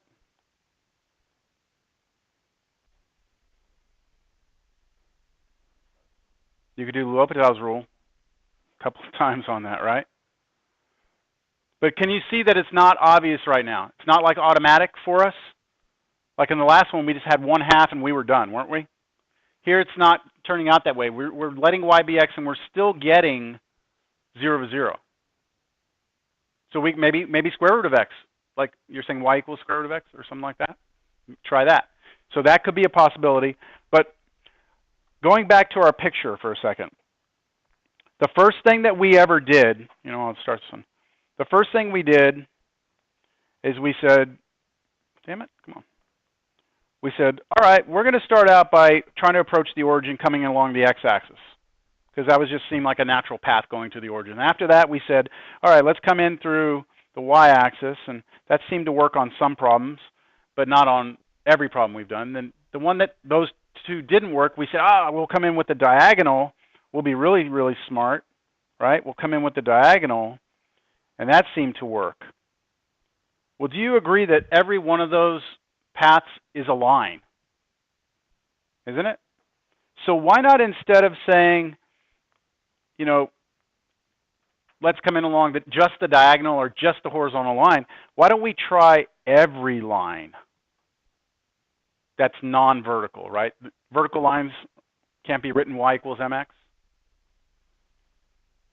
But doesn't y equals mx represent every non-vertical line in the plane that passes through the origin? That's right. But that's okay. Vertical line the vertical line would be, there's no equation that has y in it that defines the vertical line. It would have to be x equals 0. Right?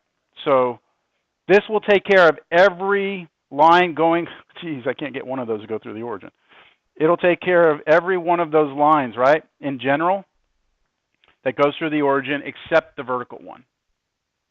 So let's go back to our limit, and let's replace y with mx.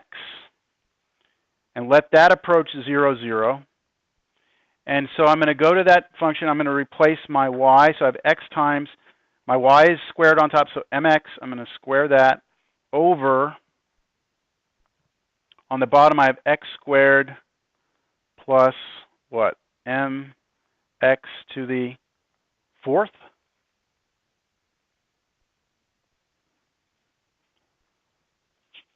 And then let's try and clean that up. Limit. Can I just do that? It's all that junk again, just so I can hurry up. What will I have here? M squared x cubed over x squared plus m to the 4th x to the 4th.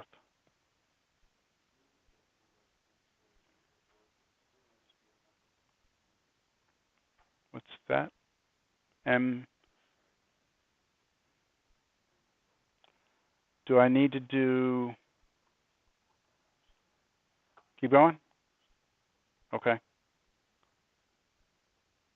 So what happens is I let x go to 0, 0 here. We still get 0 over 0, don't we? Yes? So we still have to do that sort of L'Hopital rule type approach to this. But what I'm trying to get you to see is if you plug in mx instead of just x, you are going to actually look at an infinite number of linear paths approaching 0, 0 all at one time, instead of just trying the x-axis and then trying the y-axis and then trying the diagonal and then trying another. You're going to actually cover almost every line approaching the origin in one shot.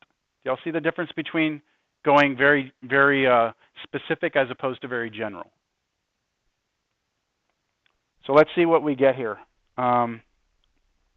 Really, this limit becomes this. Because we only have one variable in here, the only variable going anywhere is x, right?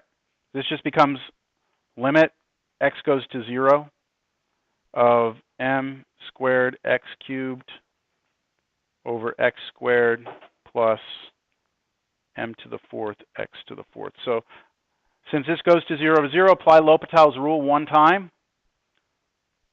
What do you get? On the top, you don't do anything to the m, right? The m is a constant, so m squared is a constant, so you get 3x squared on top. Maybe we should have factored out an x squared. You know what? Can we do that first? Yeah, let's do that. That seems like, right here, just pull an x squared out of the top and out of these two terms. and then cancel it. So we'll get limit x approaches 0. We'll have m squared x over what? 1 plus m to the 4th x squared. That'll just reduce the number of L'Hopitals I need. So this is limit x approaches 0. Now do my L'Hopital, and you get m squared over what?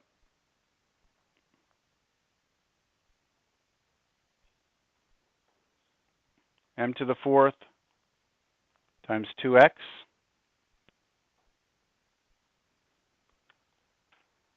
So what now?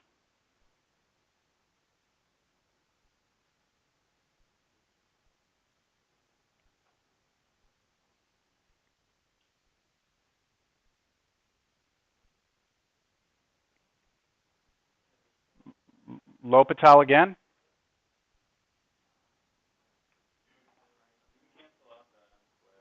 Okay. Can't do L'Hopital again, right? You're not allowed to. 1 over m squared times, or 2, I'll say 2m squared times x. What about that?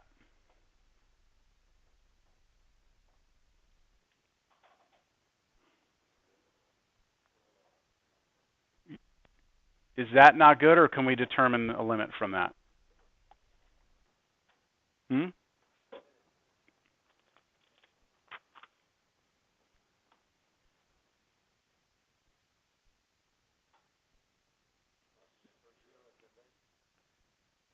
You have a number on top, the bottom's going to 0, right? Infinity?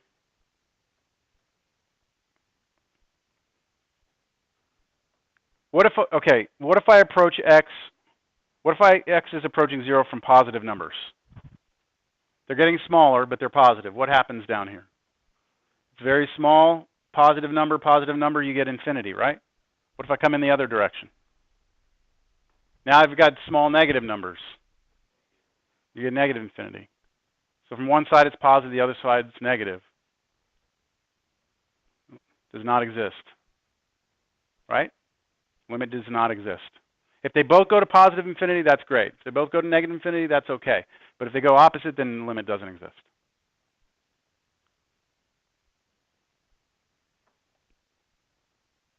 Okay? The moral of this problem was really to try and get you to see how you could use y equals mx to give you more of a general solution. All right?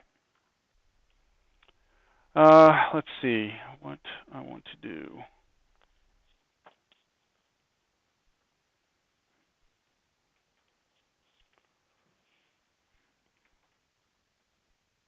One more path.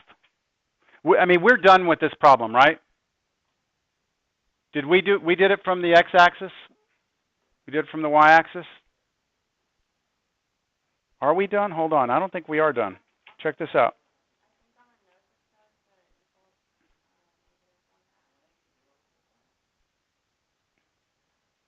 Well, hold on a second. I'm trying to go back to see what I did show you.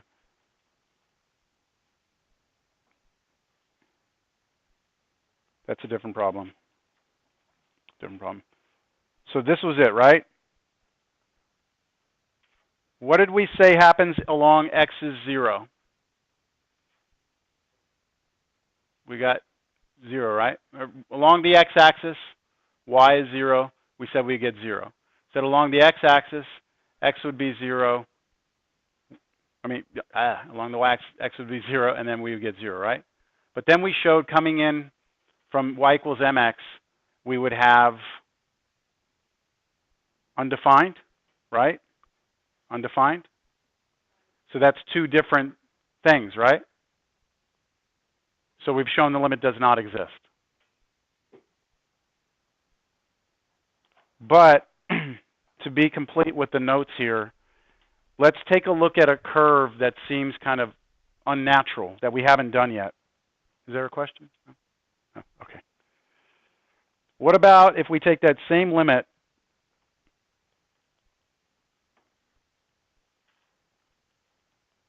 We need to take a break, I know. Hold on.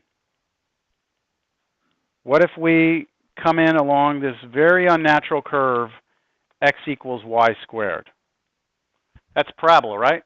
Opening sideways. So go in here and replace all your x's with y squareds.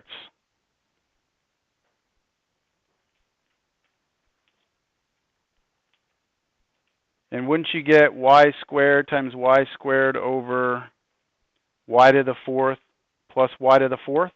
I wrote that down wrong here. Sorry. That's supposed to be y to the fourth, right? In the problem. Isn't that what we get? We replace all our x's with y squareds. We square y squared. We get y to the fourth there, right? That's a y squared. So this is just y to the fourth over 2y to the fourth, which is 1/2.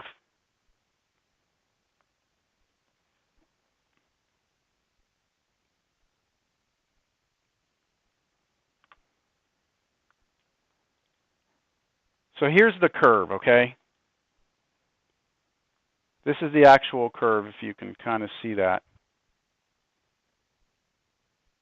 And then notice that along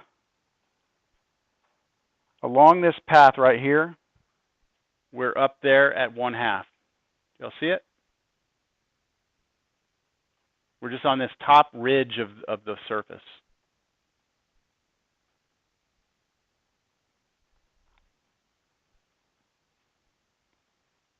So the limit doesn't exist. That's our final result there. All right, let's take our break. It's 10:40. We'll go 10 minutes, 10:50. Any handwritten notes, it was pointed out to me, and I was kind of scratching my head on this also, that on this part right here where I was doing the M, that I made a mistake, which happens, right? This right here, this limit is not 0 over 0. If I let x be 0 here, the numerator is 0. That's a 1. And then that would give us 0. So we have 0 over 1, which is 0. So this should have been 0 right here.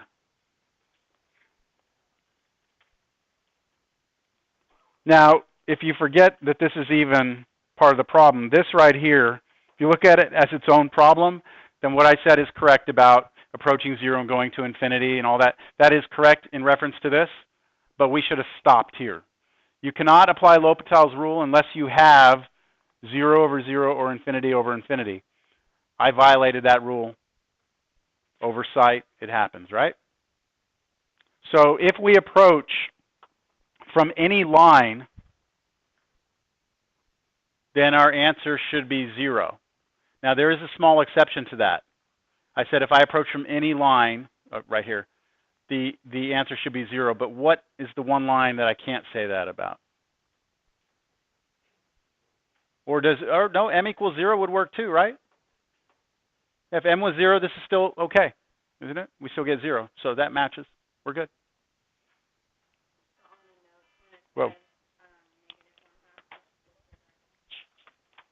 let me see. That is for us coming in.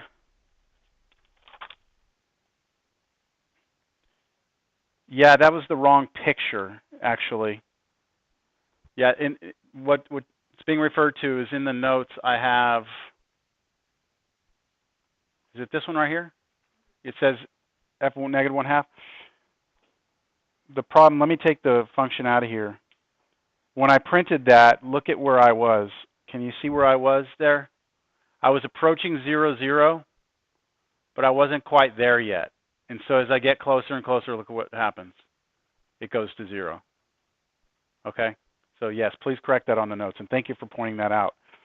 This is actually kind of cool. If you look at it, look at this. This is the surface that we were trying to come in. Remember, we could try all the different lines, right? So what we did is we tried basically every one of these lines that come into the function. So if I grab any of those, just a random line, here, I'll just grab that one, and I flip this back around, I should approach 0 as I travel along it. So let me pull that out of there.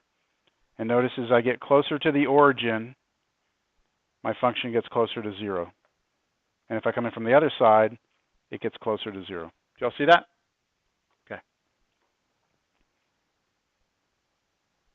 All right, let's move on.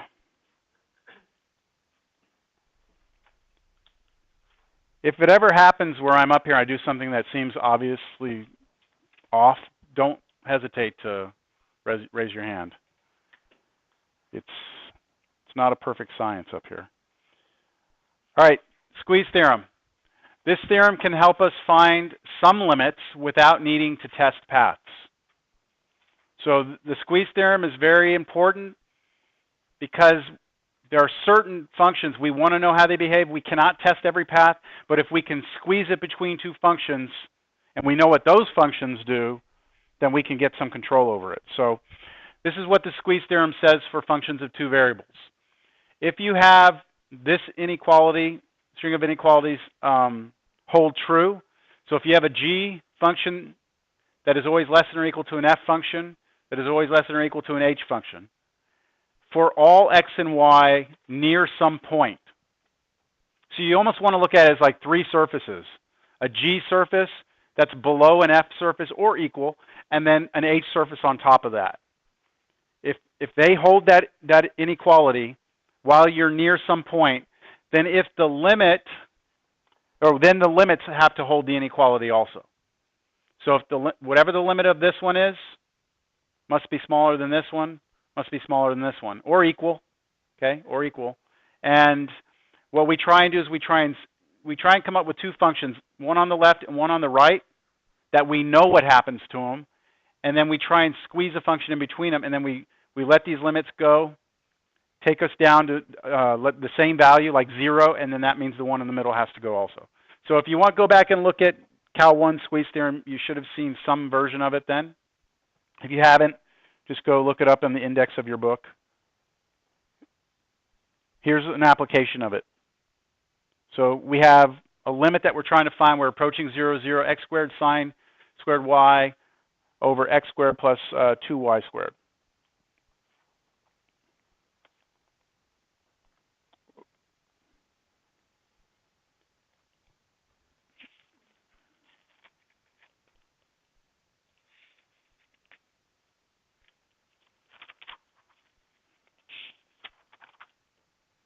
Now you could sit here and try different paths, and it would probably be a pretty tedious exercise. Why would this? Let me explain why this would be a tedious exercise. If you pick a path, like let's say we come in along the x-axis, what would you get? So if x-axis, y would be 0, right? You would get what? 0 on top, and that would be pretty much it, right? You'd be done at that point, because on the bottom you get x squared. So you get 0, right? What if you come in along the y-axis? So now x is 0, right? You get 0 again, wouldn't you? Then you come in along another path. I promise you, no matter what path you ever go down, you're going to get 0. But that's not enough for you to say it's 0, because you may have not thought of some crazy path. So here's how I can show that that's always 0. What I'm going to do is just start off with a simple statement and see if you agree with it. Do you agree with this statement?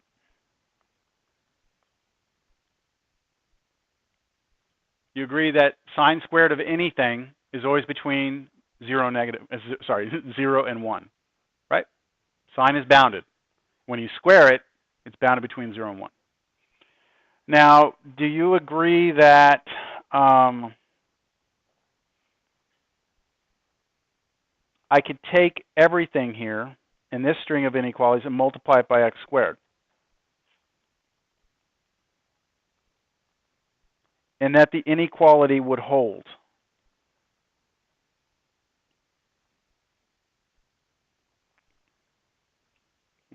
Would that hold? Yes? Why would I not have to worry about flipping things over, flipping inequalities or anything?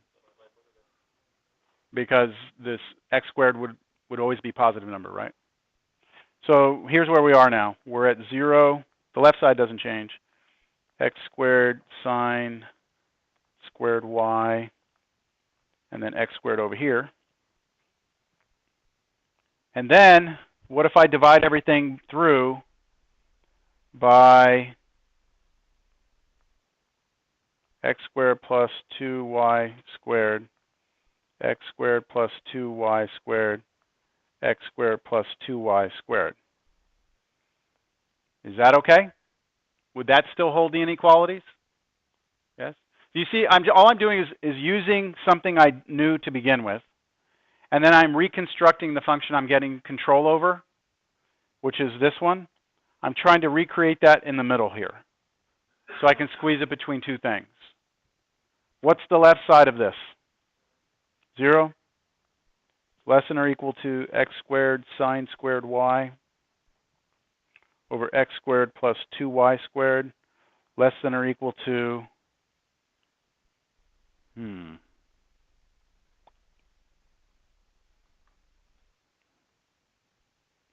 what? This is tricky.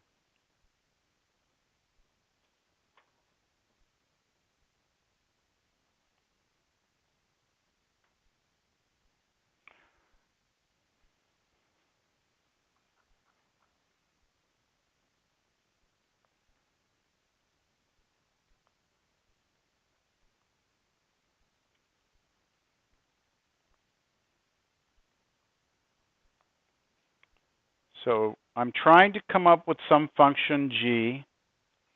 If you look back at this squeeze theorem, trying to get some g that's less than some f that's less than some h, right?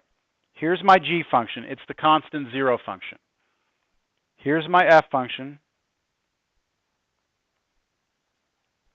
And I need an h function, right? Yes?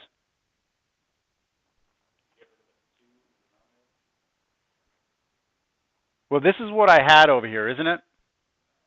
This is what I had.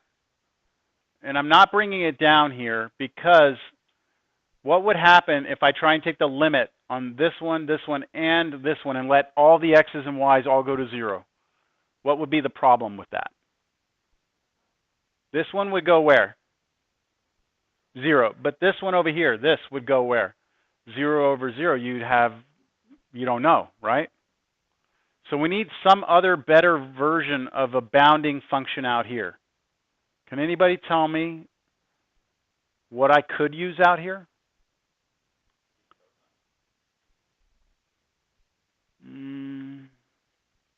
How? Why? Let me do this. This might help. Can somebody tell me about that quantity right there?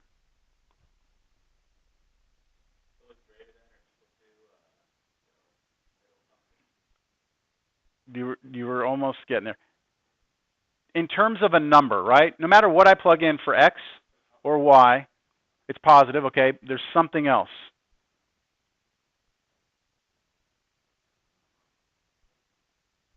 It's always positive.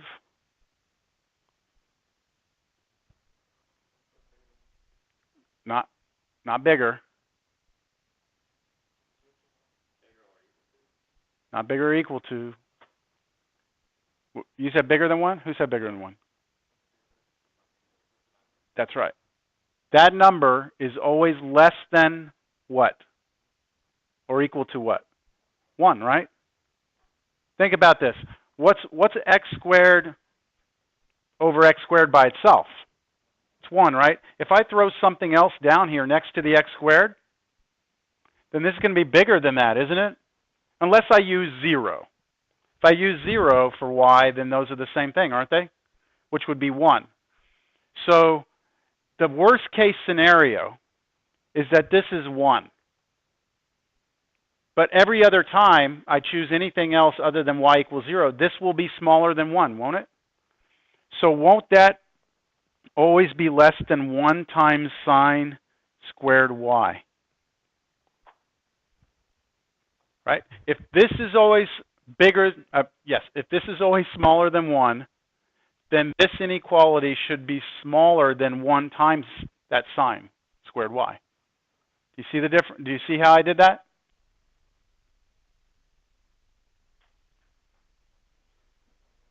And sine squared y, do you know what happens to sine squared y when you let x and y go to 0? Well, there is no x, right? What would happen if I let y go to 0 here? I get 0. So now I'm going to officially come in and apply the squeeze theorem. I'm going to take the limit as x, y goes to 0, 0 of 0. I know that must be equal to the limit as x, y goes to 0, 0 of what I'm trying to figure out, x squared sine squared y over x squared plus 2y squared. That must be less than or equal to the limit as xy goes to 0, 0 of sine squared y. And now I know that the two outside pieces go to 0, which means the limit that I'm trying to figure out must be between 0 and 0, which means it must be 0.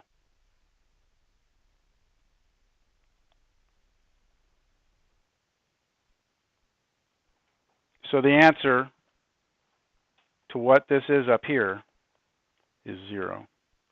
But it's by the squeeze theorem that we did it. It's not by checking any paths. So what do you think? I mean, what do you see as being the major hurdle here if you're going to try and use squeeze theorem? Yeah, trying to get the bounding functions, right? Because you're pretty much taking a guess at it. Like in the very beginning right here, this inequality, I started with this because that I just kind of knew that was always true. And then from that, tried to create my function in the middle and then realized, you know what? I need to somehow get control of this. This side's 0. I need something over here that goes to 0 also.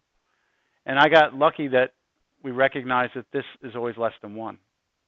So that's going to be, it's kind of hidden in there. You have to go and try and find it. If the problem says use the squeeze theorem to show that this limit exists, then you know it'll work. You just have to actually figure out the right inequality to set up.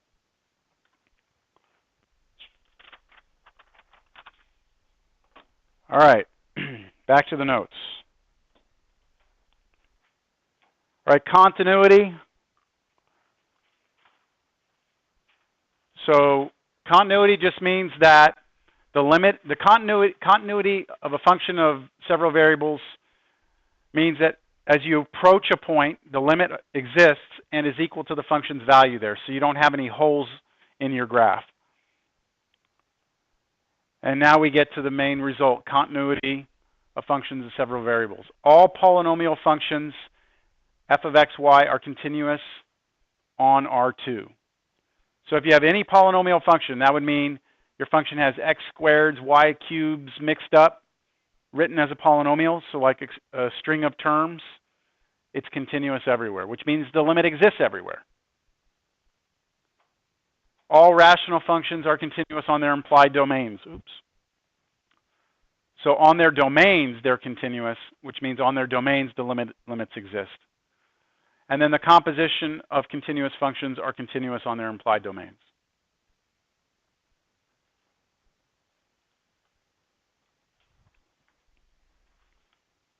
All right. Let's see. 508.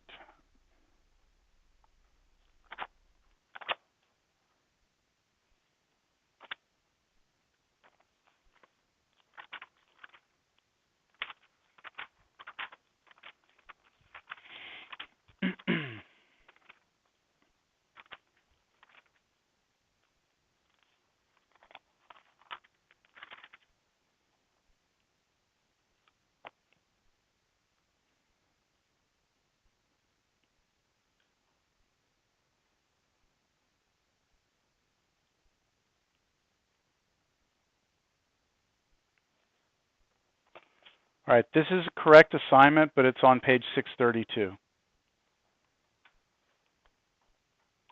So for 11.2, it's page 632.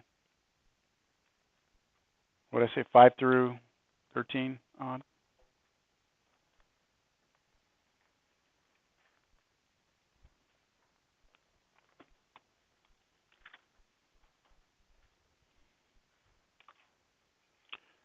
All All right. See how this works out here. We're going to move on. We're on 11.3.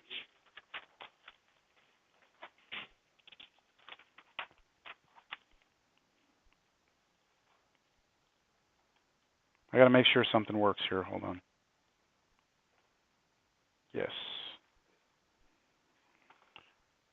All right. The title of this chapter was partial derivatives, right? So we actually have finally led up to what this chapter is really kind of getting to. All right, partial derivatives. We have the idea of a function, a surface in three-dimensional space, domains in two-dimensional space. We have the idea of limits. We have the idea of continuity, that you can basically draw the surface without any holes or gaps in it. And now we want to start to define the derivative. So in Cal 1, the derivative was the slope of tangent line at any point, right? That's all it was. The problem we have is what we discussed earlier, is that if you want to look at a surface and you want to talk about a point on that surface and you want to talk about a tangent line, what direction are you pointed in?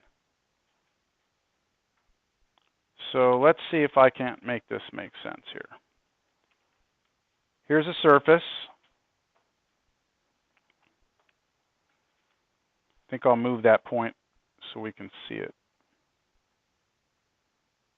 Where is it? Come back here. Yeah, that's where I want it, right about there. Can you all tell where that is? Just sitting right here on that kind of front edge of the surface.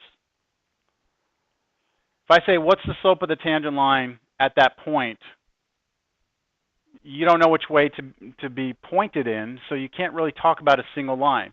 Now, what seems like a natural way to point?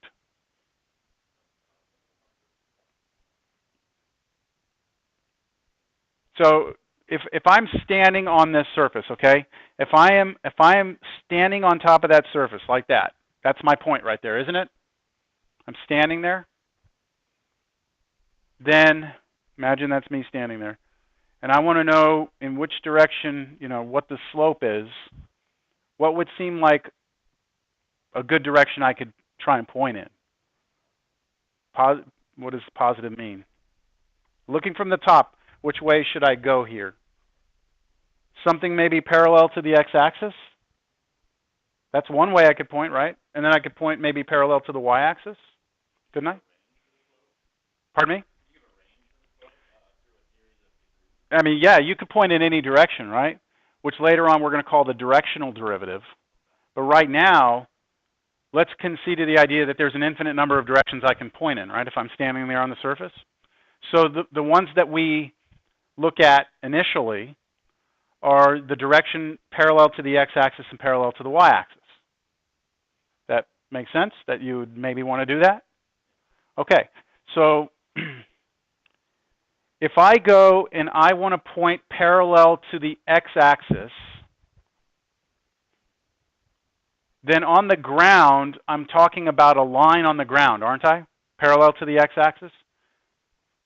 What does a line on the ground parallel to the x-axis have an equation of? A line on the ground parallel to the x-axis. Y is a constant, right? So, in other words, if I want to point parallel to the x-axis, I need to let y be constant. So, here we go. I'm about to fix y to be constant. If I fix y to be constant, y is some number. Don't I actually just get a plane parallel to the xz plane that cuts through my graph like that? And if I do that, then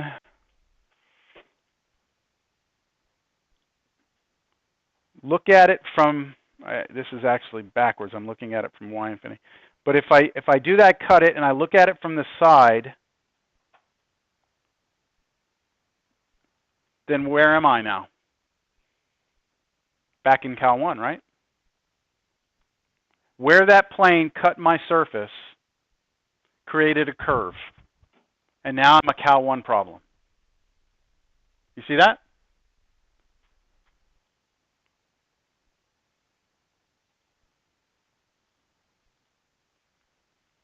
Now, what if I wanted to point down parallel to the x-axis? I mean, to the y-axis instead. I let x be a constant. So let me pull the constant out here.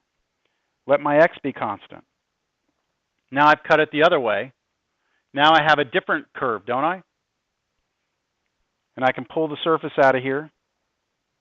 We can look at it like that from the side. And we can find the slope of that line. And it really doesn't matter. I can move along and I can have a derivative anywhere on that curve, can't I? And I can actually compute those values, and we'll have a way of computing it in a second. So if we hold y constant, we have a way of finding some concept of a derivative. If we hold x constant, there's a way of computing a derivative. Now, look at the, I'm going to take the plane out of here and bring my surface back in. That red one is when I'm facing parallel to the y-axis, right? And if I were to face the other way, I would have had a different curve, that one, and I would have had a tangent line there, right? And I take that out, and what do those two lines create? A plane, right? A tangent plane. So what we have in this course, when we have a function of two variables, it doesn't make a whole lot of sense to talk about. I mean, you can find the slope of a tangent line in any direction. But what we're interested in is what's the equation of a tangent plane on the surface. So think about it like a basketball, and you could balance a book on the north pole of a basketball, right? That book that you would balance on the top of the ball would be a tangent plane. Well, now make it any weird surface, and imagine moving along and trying to balance a plane on different points on the surface. That's basically what we're doing. So we are replacing the idea of tangent line with tangent plane instead. But to get it, we still need to find two tangent lines. And these tangent lines, the slopes of these tangent lines, are called the partial derivatives. Partial meaning you can't take the complete derivative of the function. You have, in order to do the complete derivative, well, you have to hold one variable constant in order to figure out how the other one's changing. So we're doing partial derivative, holding one constant, letting the other one be free. Of course, we change the surfaces, and it changes what's happening there, and it also changes what those curves look like. All right?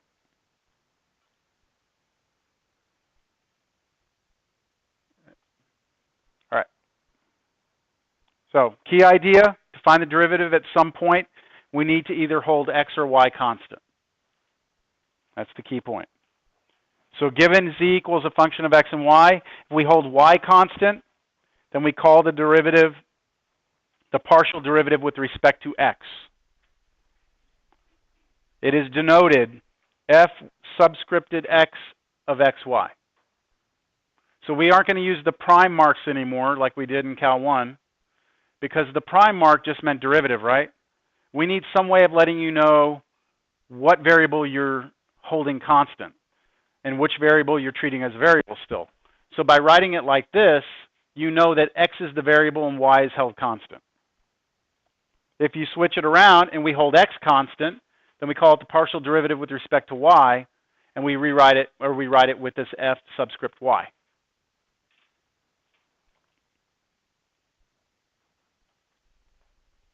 All right, so let's do this.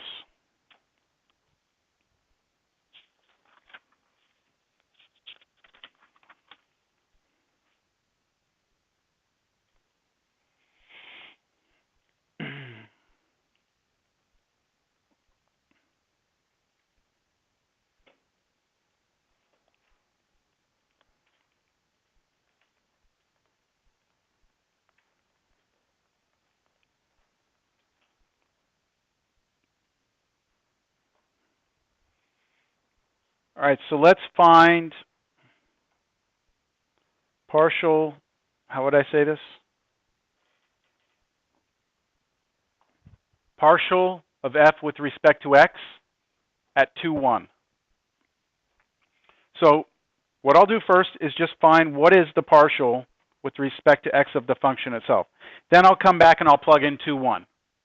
You can't just plug 2, 1 in there, right? I mean, you have to first find the derivative before you evaluate it. So remember, I'm going to treat y like a constant. So what is the derivative of y cubed? 0, because y is a constant, right? So that may as well be 2 cubed.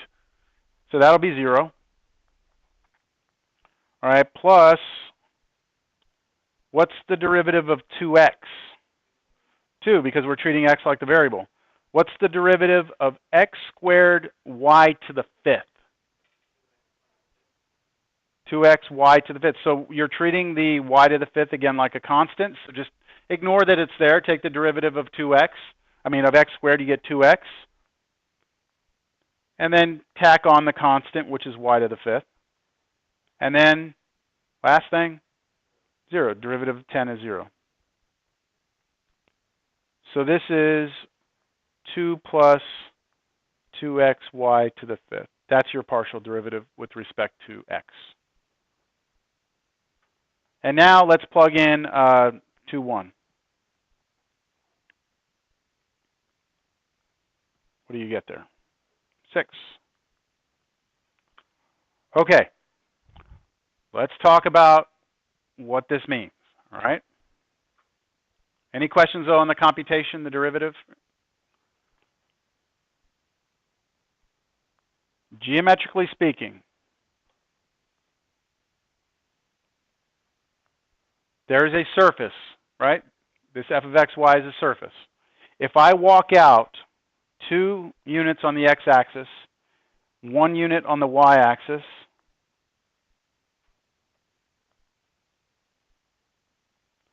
I would go to some place on the function. Could you tell me where that point would be? You could, right? Just plug it into the function? I don't care where it is. Let's just say it's right there. What does 6 represent then?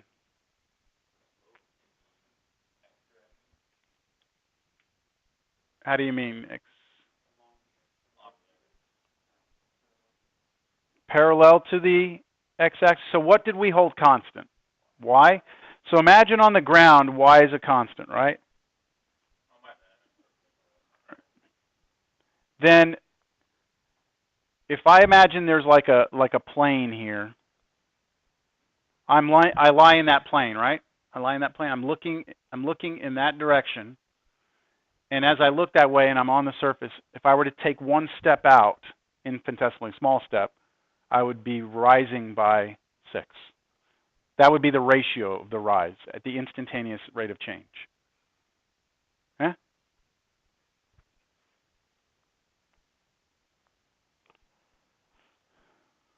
So my slope here would be 6. So it would be kind of steep as I move in that direction.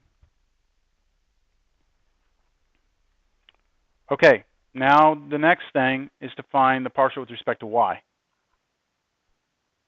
So the partial with respect to y of f of xy, right? Go back up here. What's the derivative of y cubed this time? 3y squared. And then what's the derivative of 2x? 0. Derivative of x squared y to the 5th.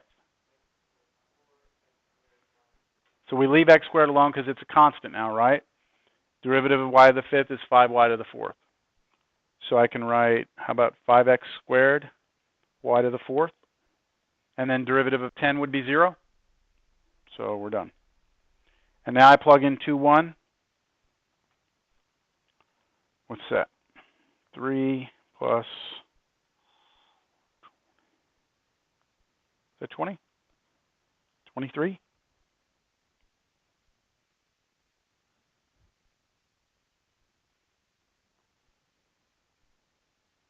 Okay? So now what we're saying is if I walk out and I go to that same point, this time I look at myself being parallel to the y-axis. My slope is very steep, right? 23? Oops. It's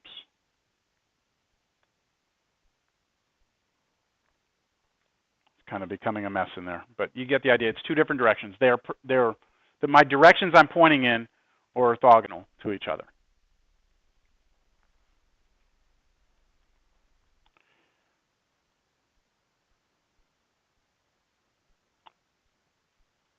We end at 4:30, right? Did the sign-in sheet get around to everyone? Yes? Let me see how long this section is.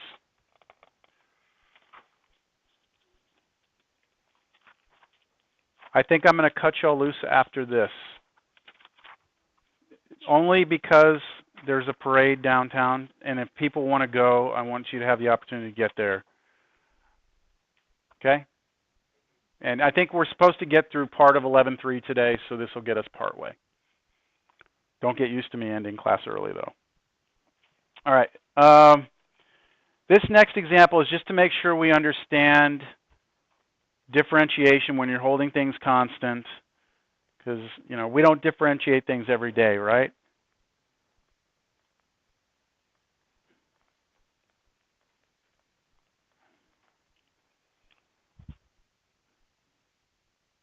All right. What is partial of f with respect to x? So I'm going to hold y as a constant. What am I going to need to use here? Chain rule. Chain rule, because I have sine as like the outside function. What is the derivative of cosine of something? Sine, I already gave it away. Cosine of xy over x squared plus y squared, right? And then chain rule says now you need to go inside and take derivative of what's in there. Now what do you have to do to take derivative of what's inside? Yeah, quotient rule is what's there, but you could bring the bottom up and do product rule, but it really depends on you. I always like to ask my students at this point how they learned quotient rule. Like, let's see. How many of you learned, like if you've got f over g and you're trying to find the derivative, how many of you heard that thing, Heidi, Lodi, what is that? Did you learn it that way? You did too? No? It's different people learn different things. So how does that one go? Because I didn't learn it that way. It's low d high minus high d low, something like that, over low squared. So it's like a little thing you can like sing, low d high minus high, whatever, right? Right, that's the way it's supposed to be, like kind of something you just kind of chime in your head. And so what this means is that you put the low function, the one on the bottom, times the derivative of the high one minus the high one times the derivative of the low one over the low one squared. Now, I just learned it by memorization, I guess. F prime g minus g prime f over g squared. However you learned it, you need to be able to apply it, okay, at this point. But I want everyone to know that this is the version I'm using right now. Right, that's the one I'm going to use. We should all get the same answer, right? Okay. So back to this. I am going to take the derivative of the top first. With respect to x means I need to treat y like a number. So what's the derivative of a number times x? The number itself, right, which is y. So I should get y up here. Now times the bottom, right? X squared plus y squared. Minus, now the derivative of the bottom with respect to x. What's the derivative of the bottom with respect to x? Well, derivative of x squared is 2x. Derivative of y squared is 0. So that's it, right? Times the top one there, xy, all over the bottom squared. Am I done with my differentiation? I mean, mechanically, am I done with the derivative, right? I've exhausted all the, chain rule, everything, quotient rule, I'm done. So you could clean things up now and, simplify it, but that's the derivative. Now, what's the partial with respect to y? Well, we're still going to get that cosine piece, right? That's going to be exactly the same. We've got to take care of that chain rule part. But now when I do quotient rule,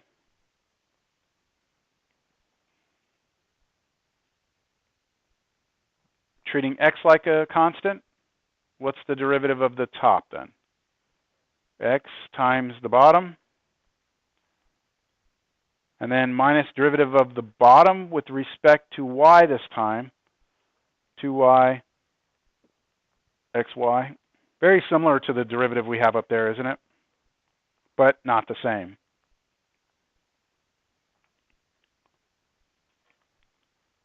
So that's it. Now, I said I would let you go, but just hold on for a second.